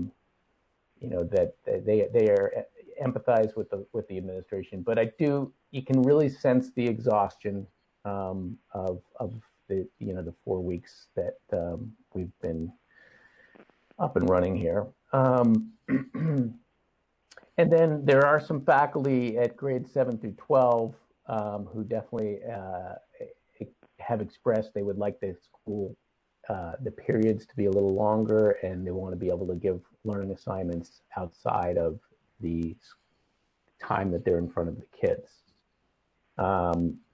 At the same time, other faculty will say they're worried about the most vulnerable students and not wanting to give too much, and then therefore having the participation numbers fall off. So that is a summary of where the faculty feedback stands. Students, 753 students, grades 4 through 12. And you can see this colorful wheel here that we've got responses from, all the grade levels here. In terms of their feelings about being engaged, 58% of them they strongly agree that they're feeling engaged with their schoolwork. So this is much higher than the faculty in terms of strongly agree, and then much higher than the parents. And then 32 agree. So, it's basically over 90%, which is similar in those two highest categories. And then in terms of the amount of work, just about right is the amount of homework, says 78% of them. Way too much work is 16%. And way too little work is that whatever the difference is there, small. So not a lot of kids are asking for more work. I'm shocked. Adam, how did you answer that one? I think I said just about the right amount of work. Right. Yeah. I'm surprised actually they didn't, not more kids didn't game it and just, that the way too much work wasn't just. They fessed up in their comments though that they really knew they should be given a little bit more. But I think it is indicative of, there's students that are struggling to do work in this setting, and there are kids that are distracted in this setting, and there are kids that really have complexities. And so, I think for everyone working in this environment, it's harder. When you've got your teacher there and you've got that classroom structure, there's all sorts of things that happen that have to do with accountability and engagement and building connections.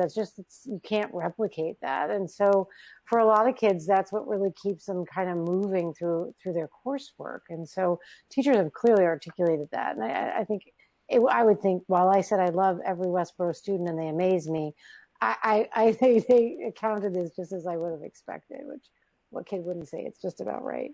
Yeah. So here are some key findings from the students. This is what they like. They like having less work. They have shorter school hours. They can wake up later. I mean, amen to all those things. I wish the less work and the shorter hours applied to me. I can wake up a little later these days, but I would say, I don't know, Amber, are you feeling less work and shorter hours? I am not feeling less work. I am not. I am not. They can still connect with their friends and teachers via video streaming, so they appreciate that, just like the faculty and the parents. I just love seeing how the kids write. It just they're so articulate, but that's such a great student voice. I just get a big kick out of it. It's true. Yeah, I'll read you a couple of direct quotes. I'll put them in down below. The grade 4 through 6 students like that they can do their work whenever they want during the day. So, and you can see why they would appreciate that flexibility. And I think our parents appreciate that flexibility because there weren't a lot of parents that said that they wish the structure was the same as at the middle school and the high school. Which is why we designed it the way we did. So grades 7 through 12 students like that there's much less homework, and many of them like that they are still learning, so that they're still actively engaged in school. And then when they're asked what they would like to change, most students in grade 4 through 8 really didn't have much to say about that. They just were which is not unusual on a survey like this. They need to sort of be pushed a little bit more to in direct kind of conversation to get it out of them, I think. So I didn't get a lot of information from them. They just seem to be, like it's working, it's fine. The high school students, many of them definitely were saying that they, we've gone back and forth about the definition of many. So maybe I should say some high school students are saying that the classes should be longer. And, giving homework is appropriate. I think I know what we found at the high school, and this is what's represented in these direct quotes here, is confusion and maybe some, it's sort of like there's two issues. One is some teachers are giving homework and they're not supposed to be giving homework, and they're doing it in ways that we wish, like they're not supposed to, and yet they are, while other teachers aren't giving homework. So we're kind of confused, and we're kind of like resentful that teachers are doing something they're not supposed to be doing. So, I mean, there is a optional homework for the honors and classes and the AP classes. So I'm not sure whether the students are misunderstanding or the teachers are doing something, they shouldn't be doing in terms of our current policies. But that's, basically this has caused a lot of discussion in the last couple of days as we started to analyze it, like what's going on. But this, first quote here sort of is indicative of some of what we're hearing is regarding the amount of work. It depends on the class. Some classes give an excess amount of work that is very difficult to complete in the allotted 35 minutes of class, because that's when the work is supposed to be done at this point. In particular, they're calling out the Spanish class. We're given too much work when we would be and more work than we're physically able to do in that kind of time period. However, most other classes seem reasonable in the workload and could even include more work. The class time feels too short, though, and 35 minutes doesn't feel enough to cover material without having extra work for after class. Next student says, I think, and these are all high school students, I think homework could be okay, maybe 30 minutes maximum from English, math, AP classes, ? It's harder to learn without homework in those classes, as much as I really appreciate not having homework. So this student is saying, they could see that there are benefits to having some work. And Daniel, I would just, as you look at those, I think one of the things we see is that the faculty is really well aware too, and this is a really comfortable range of feedback for them, and they work with these students up close all the time, and I think are always kind of gauging what they need and how to match it against the curriculum and what kids are able to accomplish. And I think everybody's trying to feel out, what they can do. And I know the experience of some teachers that are giving an exit ticket or something that actually has something to complete at the end of the class, and that feels to kids like clarity. We know kids like clarity and they like guidance, and it feels like that violates their sense of the rules that we set. And so I think from that standpoint, coming back in, and one of the things the high school's been working on all week with Daniel and department heads, and is just how do we clarify for students the parameters of what we think is a good, meaningful balance. And I think that's what we're looking to put out, and the feedback's super, and then from faculty and the two of them combined, kind of working together to come out in a good place. Yeah. So I guess I'm just going to move into the conclusions here and sort of piggyback on what Amber's saying is that, the parents, staff, and students really are giving us very high marks. That's just, clear. And in terms of how we've responded to the COVID-19 crisis, that you're feeling like we're in a very good place, but they also gave us some very good and important information to think about. I think that it was, let's be clear on time. I can't come with solutions right now to the school committee. Amber and I we got the data. We put out the survey on Thursday before a long weekend, and analyzing the data, and I'm presenting it to you today. But believe me, we've been talking since Monday with the administration and faculty have been looking at the data and talking about it. And we're in very active discussions about what it is we think we could make that would be useful adjustments here. And we fully intend to, and here's another reason why having April break is a good thing, is we fully intend to make some decisions by Friday about what we will adjust coming the Monday after the break. And so, some of what's up for, some of what will definitely be changing is we will be expanding the length of the class periods at the middle school and high school level by a few minutes. We're trying to figure out how much. We will also be putting in homework / extended work opportunities for the kids, but we're getting the parameters straight in terms of what we're talking about doing, and so we will communicate about it, and we feel that we're in a good place 2 weeks after setting this program up. Now we're into the third week. By the fourth week of the program, there'll be some after the break, there'll be some adjustments to it that'll make it even better than it already is. But I mean, I think that the bottom line is we're in a very good place. We got some wonderful kudos as well as useful feedback. And, I'm very proud of what our faculty has been able to accomplish in such a short time. So that's my report.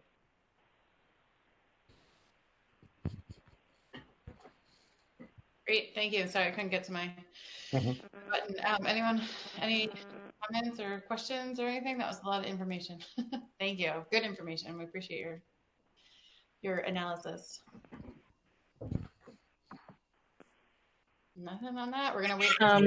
Well, I just wanted to say thank you to all the families and faculty and students who responded to the survey. The information is really, really helpful.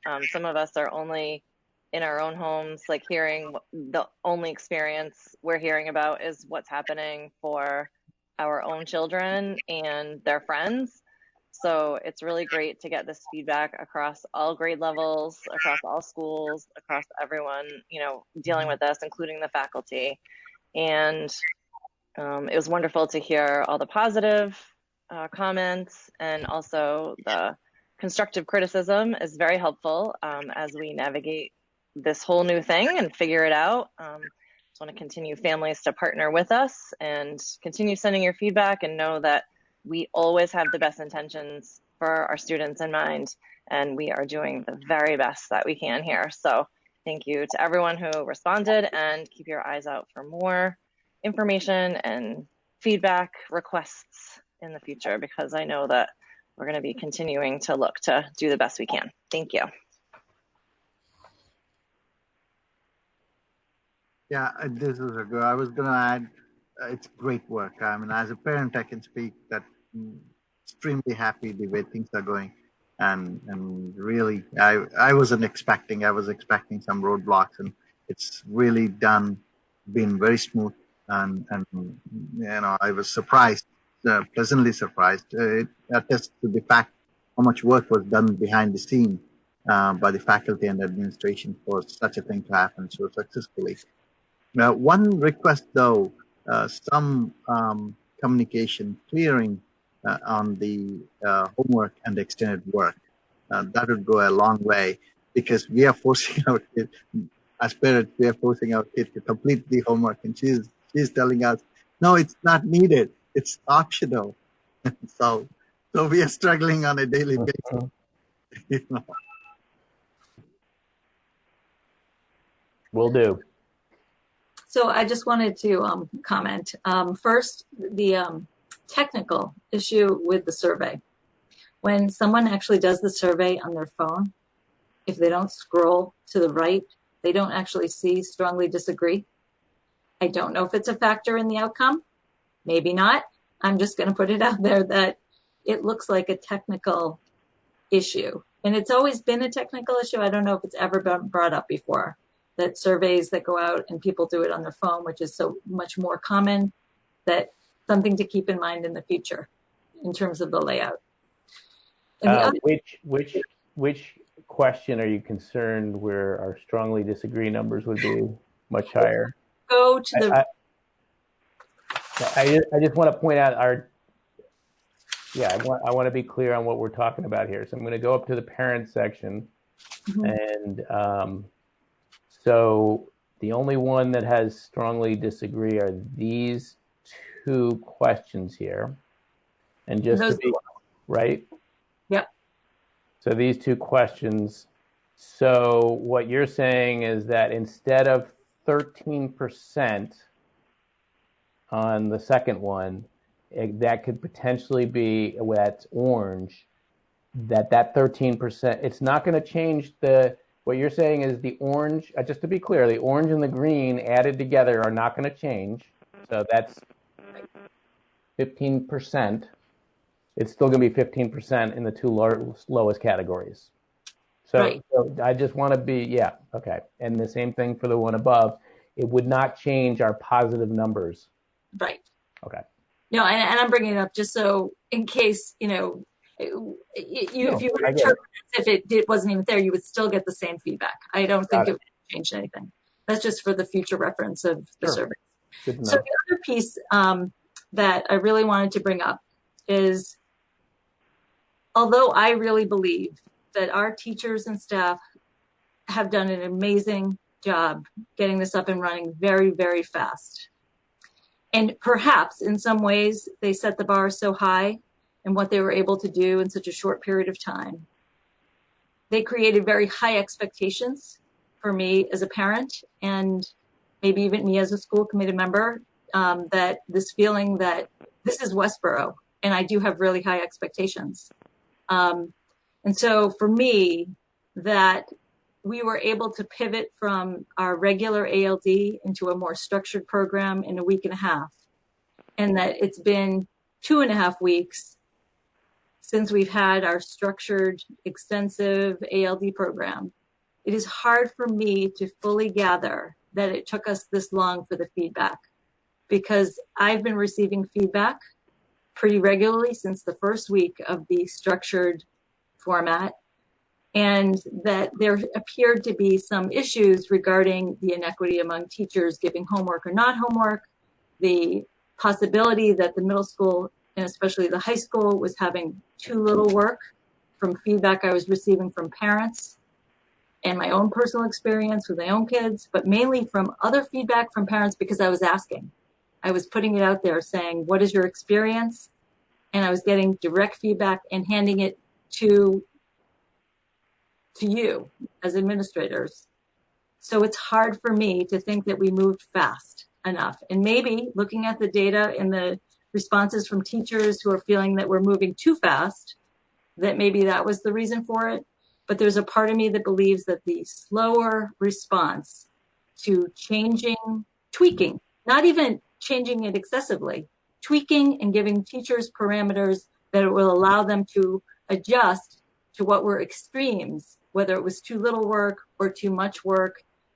I think we've been really slow to respond. And so I'm critical of that piece of it, even as I'm saying at the same time, I think that our teachers have been extraordinary. I think our administration has been extraordinary to have been able to do what we've been able to do.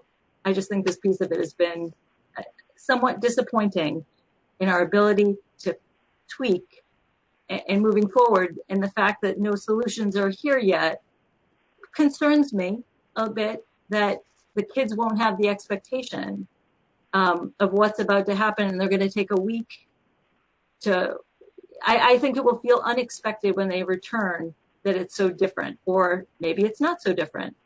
I just wanted to put my opinion out there that I do have this critique, that it's been slower than I would have imagined we could have responded as a system.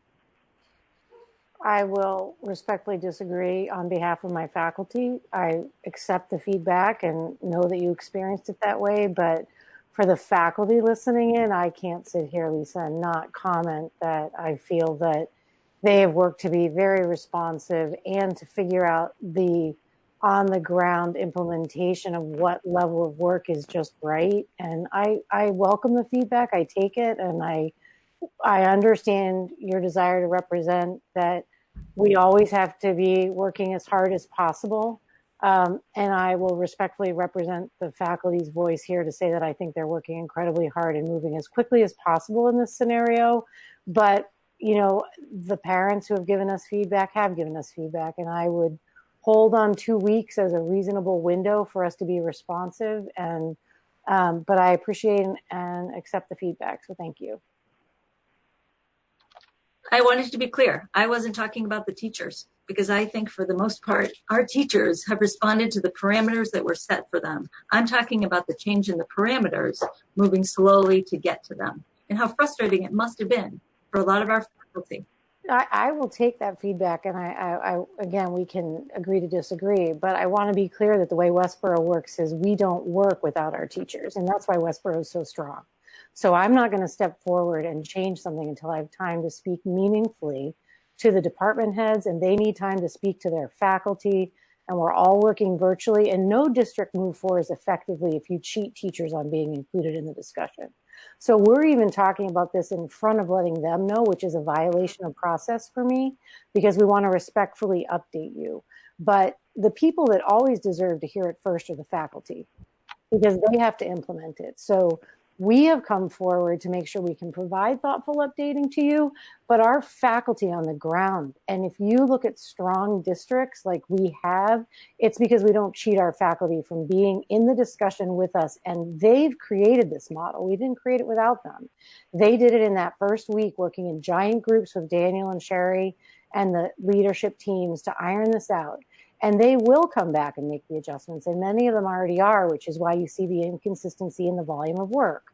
And so now we are seeing where they are, and we will adjust with them. But, you know, I understand your desire to be clear, and there's a time and place for me to be clear as well. So in terms of representing the administration's work on this, I mean, you can put it in my evaluation, and I'm comfortable with that. But Daniel and the principals and the administrative team would never work in a vacuum without getting up close to the faculty. And so I think that they've done it exactly right. And, you know, I will stand by that. So thank you for the feedback. I appreciate and respect that you are listening. And I would expect that you would ask your teachers first and even report to them first. I would not have thought otherwise. I was saying that I'm surprised they didn't receive those messaging prior even to now. But I do respect that you hear it and that I'm able to give it, and I appreciate that discussion. And, you know, I really value what we've been able to do and how we're moving forward. That's the piece that I think is just straight across the board. I appreciate that we are getting to that place very much. Thank you. I'll just add one thing in that, you know, it would, for me, from my perspective, I think it would be, I'd be remiss based on, you know, sort of feedback that I'm getting from a few people. I've been in this business too long to know that when I get feedback from a couple of people, that sometimes, you know, is represented as being a legitimate representation of a much larger group, that when I then go out and poll others, I find that the feedback is misguided.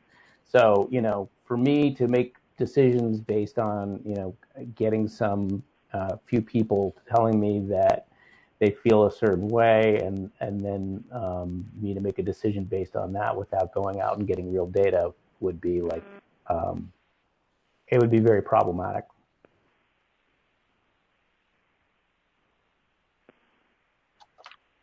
No, I agree. I just thought it would happen sooner. That's it. I really just thought it would happen sooner. Yep, I agree with you. Yeah.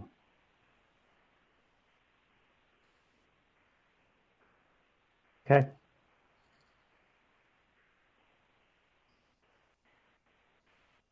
Sarah, you want I to know, respond? I'm trying to get my mute button. It's slow. All right, thank you. Is Steve Durrett still with us? Steve, you still with us? Oh, yeah. Yeah, okay, all right, thank you. All right, any other comments, questions on the remote learning? Adam, you have any? Not to put you on the spot, but any? Yeah, I just think overall, it's been working very well despite the criticisms that were already mentioned. Yeah, and moving forward with those in place, the suggestions that were already posed, I think it'll be working very well for the foreseeable future. Great, thank you. Because we might be doing this for longer than May 4th, I think. So I think it's good that we got the feedback and we're taking the break, and we'll move forward from there. So thank you, everyone. I appreciate it.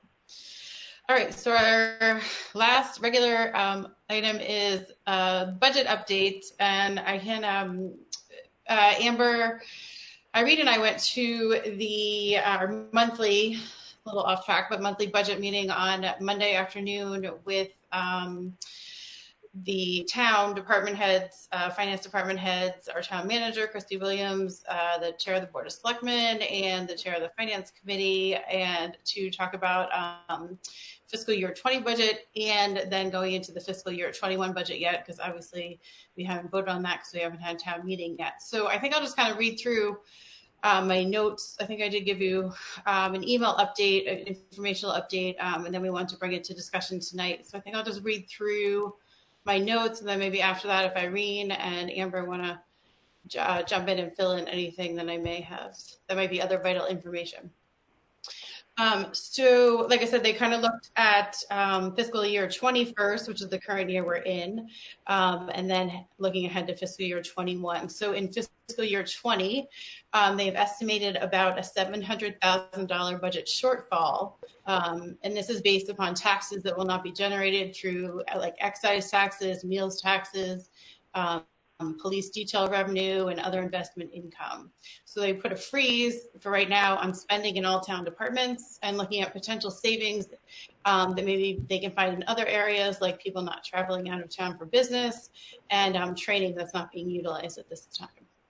So they kind of asked the schools, and Irene and Amber, like I said, were on the call as well, to do the same and look into potential areas for unexpended funds that we might have this year, and also outline any contracted services that we're still paying just to get a handle on fiscal year 20.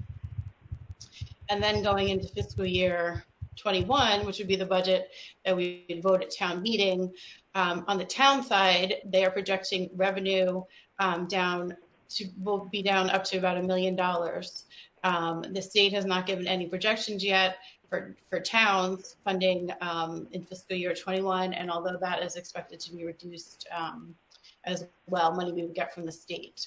So about $1 million missing in revenue, and maybe a potential lower budget number from the state. So Christy had all of her department heads reprioritize their budgets and make expense savings cuts, and they were able to reduce their proposed budget by about $350,000. Many items that were potentially being cut are training, travel, open positions, advertising, also a decision not to hire 2 of the 3 proposed police officers at this time. And Christy was also recommending not to fund the OPEB liability, and that was something that was talked about extensively at Finance Committee during the budget season. So Chrissy was kind of asking us to do the same and look back at our fiscal year 21 budget and find ways to maybe reduce it by the same amount, which would be the $350,000. And I know we'd already cut the fiscal year 21 budget to absorb the bus contract and the teacher contracts, so we are running tight as it is. The town acknowledged that their cuts would affect services, and I would anticipate that if we made cuts, that would be the same case for our school budget. Like I said earlier, town meeting will be pushed back to mid to late June, and we did discuss that warrant articles would be reconsidered also. We did express at that meeting our strong desire to keep the kindergarten article on the warrant. So having said all that, the timetable is looking like we'd have to make if we were going to make any changes to a recommendation or vote on our budget in the next month or so, and maybe bring something back at our next couple of meetings and ultimately present something by about May 13th. So like I said, that's the general gist of it. I don't know if Amber or Irene want to weigh in with any additional information. So great summary on your part. Thank you. I mean, this is unprecedented on all layers of how it's impacting our work, and certainly looking at, Irene and I have been working on this for a while just to understand the impacts to 20 for potential savings and losses as well. You heard us report at our last meeting on the revenue losses around known areas where tuitions and revolving accounts and student fees and things wouldn't be collected, and yet we're hoping to find some offsets in terms of savings as well in fiscal 20. So we are working on that. I think your summary is really accurate. I think, what I think Irene and I need, and I'll let her comment. I see her mic is open, is direction from you, and I'll let Irene speak. Yeah, so there are a number of areas that I explained last time that we can look to possible savings. We have our transportation current contract. Our drivers are not working, but we're still employing them. I started the soft negotiations as you authorized me to do today. I'm now going to go to our legal counsel to see what we can do about that. I don't want to lose my job for not paying for services not rendered. So I have to be careful about that, as any person in this position would be fiscally responsible for. So there's that variable there.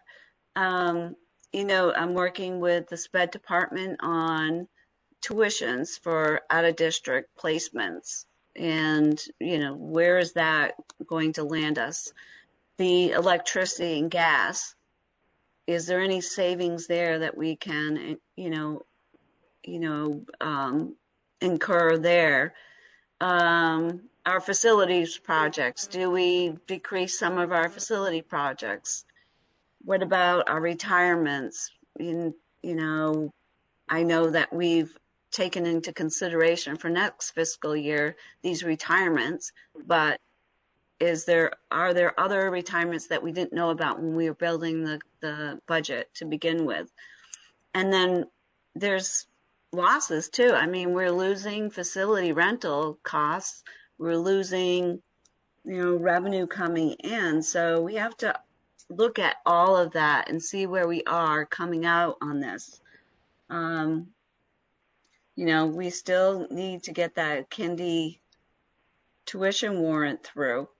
And if we don't, what's the impact next year? As even if it doesn't go through, we still have an impact on next year's budget because we have to pull staff off of the kindy revolving account and put it in our general fund, which we hadn't put into the budget fully. So, there's a lot of balancing that's going on that we're going to have to work out real heavy in the next, couple of weeks here. So, if anyone wants to work with me, feel free. I'll work with you, Irene. I'll work with you. Don't worry. So just a couple of things. I mean, I think Irene's been working tirelessly to kind of figure out where we are legally with all these changes. But I think that as a school committee, I always come to you for the direction around the things that are within your purview to make sure that I'm clear that how you want me to proceed. So budget is your job, and one that I always seek you out first for. And I'm asking how you want to direct me. We have several meetings. If you direct me such to work with Irene to illustrate to you a similar cut as was put together by the town, we can bring that back to you for consideration on our meeting for the 25th. That we can then do up close work on it based upon the recommendations, much like we do during budget process. And you can weigh in and guide the decision making at the detail level you would like. And then you'll be able to approve item by item the decisions as you would like to make them if we were to absorb that cut, and you would have time to vote them by the meeting on May 13th. So that wouldn't require additional meetings of you. I just need your direction and what your purview is as a committee. I just have a quick question. Go ahead. I have a question about, I may have missed, I watched most of the Board of Selectmen meeting yesterday regarding the budget, but the piece I didn't quite catch was whether school services from the state level will decrease in some form of funding due to the result of a shortfall themselves. And the reason I'm asking that is that as we go to look at our current budget with the potential to cut to be active participants in the reducing of the overall town budget, I want to know that piece ahead of time, and I'm afraid I may have missed it last night in that meeting. Did anyone else hear something differently or see it differently, even from Mask or other news? So can I weigh in? So what I'm hearing from the DESE meetings is that this year they have the funding at the state, Chapter 70, the circuit breaker, and so forth. So we're whole. It's next year that we're uncertain about at this point. Thank you for that information. So that helps me moving forward. And I think, Steve, you were about to speak. Sorry. Yeah, I was. And I think the first thing that we need to do is actually prioritize this, because any cut we're going to take in this current year budget is very difficult in the sense that all of these expenses are already here. We have a number of teachers, and we have their salary. We have other obligations, i.e. the bus contract and what we're going to deal with that. And I think you have to really say, okay, here's the pool of money, and here's the list of things that we're going to do with that, and prioritize it. Because if we're really going to honor the request of the town to find $350,000, in our current year budget, that's the way I interpret it, and I think next year is unknown in terms of how much we have to contribute. That we have to start that way, and I guess I'd be happy to work with whoever and however, I guess, to work on that list with you. But ultimately, the system will have to be less if we're going to save that much money this year. There will be things that we won't do that we have historically done that either allow us to continue with the program that we've had, or in fact those things that we buy at the end of the year in order to offset the cost of the future year. All of those things, are part of our process, but in this case, ultimately, the whole system is going to be hurt as a result of finding this money. And I'm certainly of the opinion that we should try to help the town, because clearly we're all going to suffer. We're all suffering now. The administration is suffering based on this extra effort to try to keep school going in this extremely unusual circumstance with the kids trying to do the same thing, their own parents doing the same thing. And truly, a lot of people are suffering monetarily because they're not working. So I don't know. And I think there has to be a realistic approach to how much we can afford with something that's already been committed, being this fiscal year. Next year is a little different because we have a little bit of freedom, but not an awful lot. And we need to know that relatively soon too. So anyway, I guess I'm offering to help in any way that I can, particularly with the constraints that we have with just doing our job in a convenient way, which used to be across the table. So yeah, I appreciate that. I think one point of clarification I want to make is that they're looking, again, I think the town respectfully knew when they were working within their own side and their own process. I mean, I think they kept us up to date on where they were. But they also indicated that the 350 that they're targeting that they just took out is coming out of basically realigning FY21, where they've pulled the 350,000 out of FY21. They are finding fiscal savings. They are also then looking in 20 to use that to offset end of year loss of revenue. So they've done both. And so I'd be happy to sit up close with you, Steve, and kind of look at that alignment. I agree with you around the FY20 that we are currently in.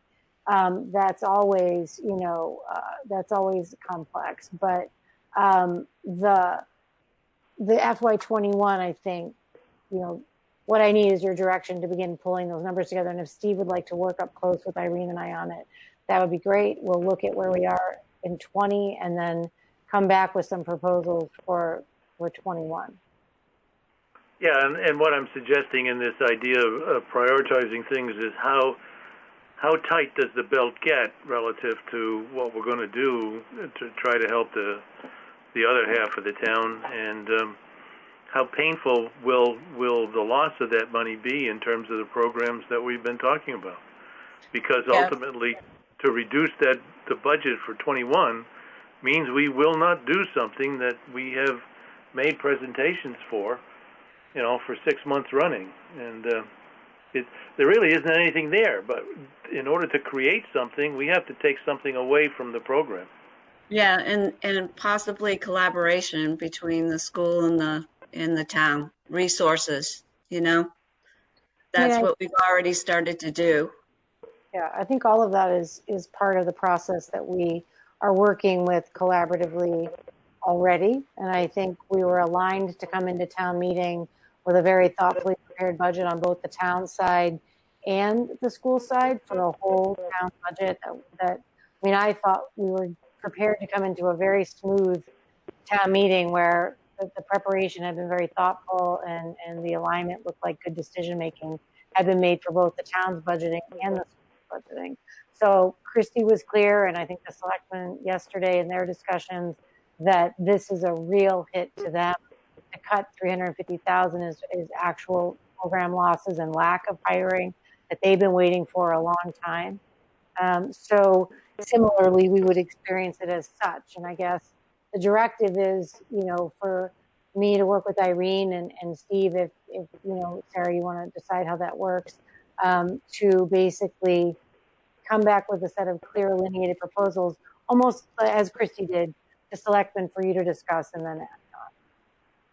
Yes, I would definitely make Amber's motion to direct Steve and Amber and Irene to look at our fiscal year 21 budget and try to find some, what were they calling them, expense reductions. Right. At the risk of, like you said, cutting programming and things that we had planned on. So it's unfortunate, but it's the right thing to do. So may I add that maybe the mitigation in FY20 budget for the 21 budget? Are you following me? Yes. Following some savings that we might find in FY20 to mitigate the FY21 reductions. Right, I agree. It could be a combination of filling the gap. Yes. Right, and that echoes what the town had done as well, in that they're returning to the base some funding to help offset the losses this year, and we can think creatively in the same way. All right, so I think I need a second. I'll second. Thank you. And then we can do a roll call vote. We'll start over with. Is there discussion? Further discussion. I'm sorry, further discussion. Sorry, I got ahead of myself. Yes. I guess go ahead. I had just a question or maybe a request because we were talking about the kindergarten article and whether that passes or doesn't pass. So could we see what that would look like if it does go through and if it doesn't go through, and kind of look at the impact both ways on that? Well, in reality, the issue here is if it passes under the way it was proposed, there is no impact. If it passes under a different way, then there is an impact, or if it doesn't pass at all, then there's a big impact. So, it's almost, at least from the school's point of view, it's better to have it continue the way it is and be funded the way it was. Keep that in mind, because it's how it's funded as to whether or not we get whacked or not. So we definitely look at both. Sorry, right. Talk about the free cash as well, because a lot of those revenue that's not being realized right now this year or next year sometimes goes towards free cash as well. So it'll be a hit to the free cash, which we do have a good reserve right now for a rainy day, which it might be raining or pouring soon. So just a suggestion. Yeah, I agree. I agree with that, Steve. That's a good point. And also my fear is that voters at town meeting may or may not want to vote in favor of something that does have a large price tag up front, even though the following year we will be getting that money back from the state, hopefully, if everything, if Chapter 70 and like all that stuff stays the same. But, it remains to be seen whether town meeting voters would want to vote yes on something with that price, I guess. So either way, the price tag is still there, whether it be out of the kindergarten revolving account. We're going to have to pull those people off and pay them on our general fund. So we're going to have to increase our general fund. Yep. It's the funding needs to come to pay those people, to pay for it. And right now, this next year is not going to fulfill the tuition that comes from the parents, doesn't fulfill the staffing for next year. So one way or the other, the money has to come from somewhere. And maybe I'm not explaining it correctly. Amber, maybe you can clarify that a little more. I think it's better when we present clear, visually written data and analytics to people that have the money attached. So I don't think we can go much further down this road tonight. The scenarios get too complicated, and you understand it better than even people that are listening, and we don't want to build confusion. So there is a warrant article posed, and we will come back to you with a clarity of the different scenarios for how it could unpack. But the issue that we're looking at is that because it's funded out of free cash in the warrant for FY21, it would be $800,000 out of free cash in a year when less is coming back to the base of free cash, which was the point that I think Christy said when we look at those warrant articles, although she's been clear she's in favor of that article moving forward, the K article. But at the same time, the $700,000 that they're putting back off against the revenue loss this year typically would have flowed back to free cash. And that's why year over year, the free cash has continued in our robust kind of well-managed finances on the town side to grow. So I think, again, I think we need to make some thoughtful, I've been looking at it. Irene and I've had long conversations about it, been working on options. And I think we'll get up close with Steve and come back to you with some clear data and numbers to look at. Thank you. Okay. Any further discussion? I have a quick question about I'm curious about the timeline of this, only because I'm wondering if there is discussion about the way in which the decisions that are made from you and Steve, and in other words, would Steve be sending across information, or is it just happening at our next meeting that we'll receive that information, then ponder and then take action? We'll look at it together. I mean, the bottom line is we'll bring back to you the proposals by the 25th, and then you'll get another 2 weeks between there and the May meeting and the 13th to continue as a committee to debate the numbers that are there and ask questions and So, again, I think it's a school committee process and a school committee vote. So all of the discussion will take place in the public forum of our school committee. Looking at it with one school committee member picks up blind spots and questions that we would have, but all of the discourse for this will take place on the 25th and the 13th at your live meeting. Yeah, and my thought was that whenever we have something that the committee itself can look at, we can distribute that prior to the meeting, so you could have a set of questions if you wanted that would allow us to go back and answer some of the things you might have. So there's maybe by then there would be 2 rounds worth of questions. The first round before we have the meeting, and the second round at the meeting. So, yeah, as soon as we know something, I would think everybody would want to see it. I think so. And I'm saying that because we had a lot of discussions around our original budget for next year. And I, keep wondering, like, I can't, it's hard for me to get my head around 350,000 simply because I know what it took to get to where we were. I know what it took to get there and have pushed back on you to do more and then taken out more from the budget. So I do. I want that. What Steve just said, I think that's such a necessary piece so that we can have that discussion or just be able to ask questions prior. Oh, definitely. Let me tell you, I don't want to touch it. Chrissy didn't want to touch her budget. The budget is yours already. You voted it. So that's why the direction is yours to look at numbers again. And I'm not going to do anything. The bottom line is that I'm going to give you options and it's your budget and you'll vote your purview. This is the area where you have the biggest input. So the bottom line is that we will be putting it together as quickly as possible. But like all the other stuff we've talked about tonight, it takes time to look at it, to do thoughtful analytics, and to bring something to you that makes sense. We will move as quickly as we can. I think you have 2 meetings that are well spaced, and the fact that I've got a working vacation next week. I mean, Daniel and I are taking vacation. I mean, admin's working because we need to catch up on this stuff, and there's just so many layers to deal with in responding to kind of a new reality. So no one's happy that we're in an unprecedented financial collapse. But if we sit on our hands and, say, well, we already cut our budget, I mean, I don't see the town accepting that well when we're at town meeting floor, and either, somebody else will do it if we don't. So that's my concern, and it's the concern I'm putting in front of you, as well as the fact, well, there's 2 clear sides to the merging budget that comes before town meeting, the school district and the town. It's still one pile of money, and right now that pile of money just got smaller.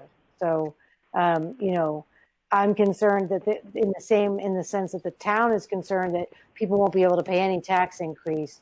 We're also equally concerned that on top of that, you'll have people that can't pay for any kindergarten.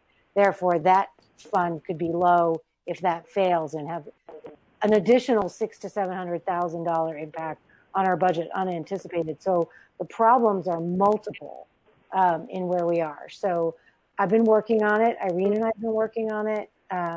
We certainly could take a good guess that there was going to be some financial impact, and so we started working on it. So we should be in good shape to then, get it in front of you guys as soon as possible. And you can decide what we want to do. And I agree that we have to be participants in this. Listening to the discussion last night about the town budget, we have to be participants. But the expectation to our families is that there will likely be a cut of services, like there is a cut of services that are going to happen with the rest of the town. So right. It just comes at a very bad time because we already cut additional $600,000 to take the edge off those 2 contracts. And so this of all years is incredibly hard to look at because we already did some substantial mitigating in our shared participation with the town. And so now it just has to continue because no one anticipated this. So, any further discussion? I know you have to have a vote of the motion. Yes, so we have a motion and a second. Kristen? Vincent, yes. Raghu?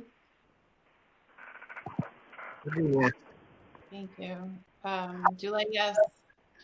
Edinburgh, yes. And Steve? Durrett, yes. Thank you. All right, so 5-0 on the budget. Thank you. Earlier I said we had a need for an executive session. I never really asked you. I didn't know if Amber, do we?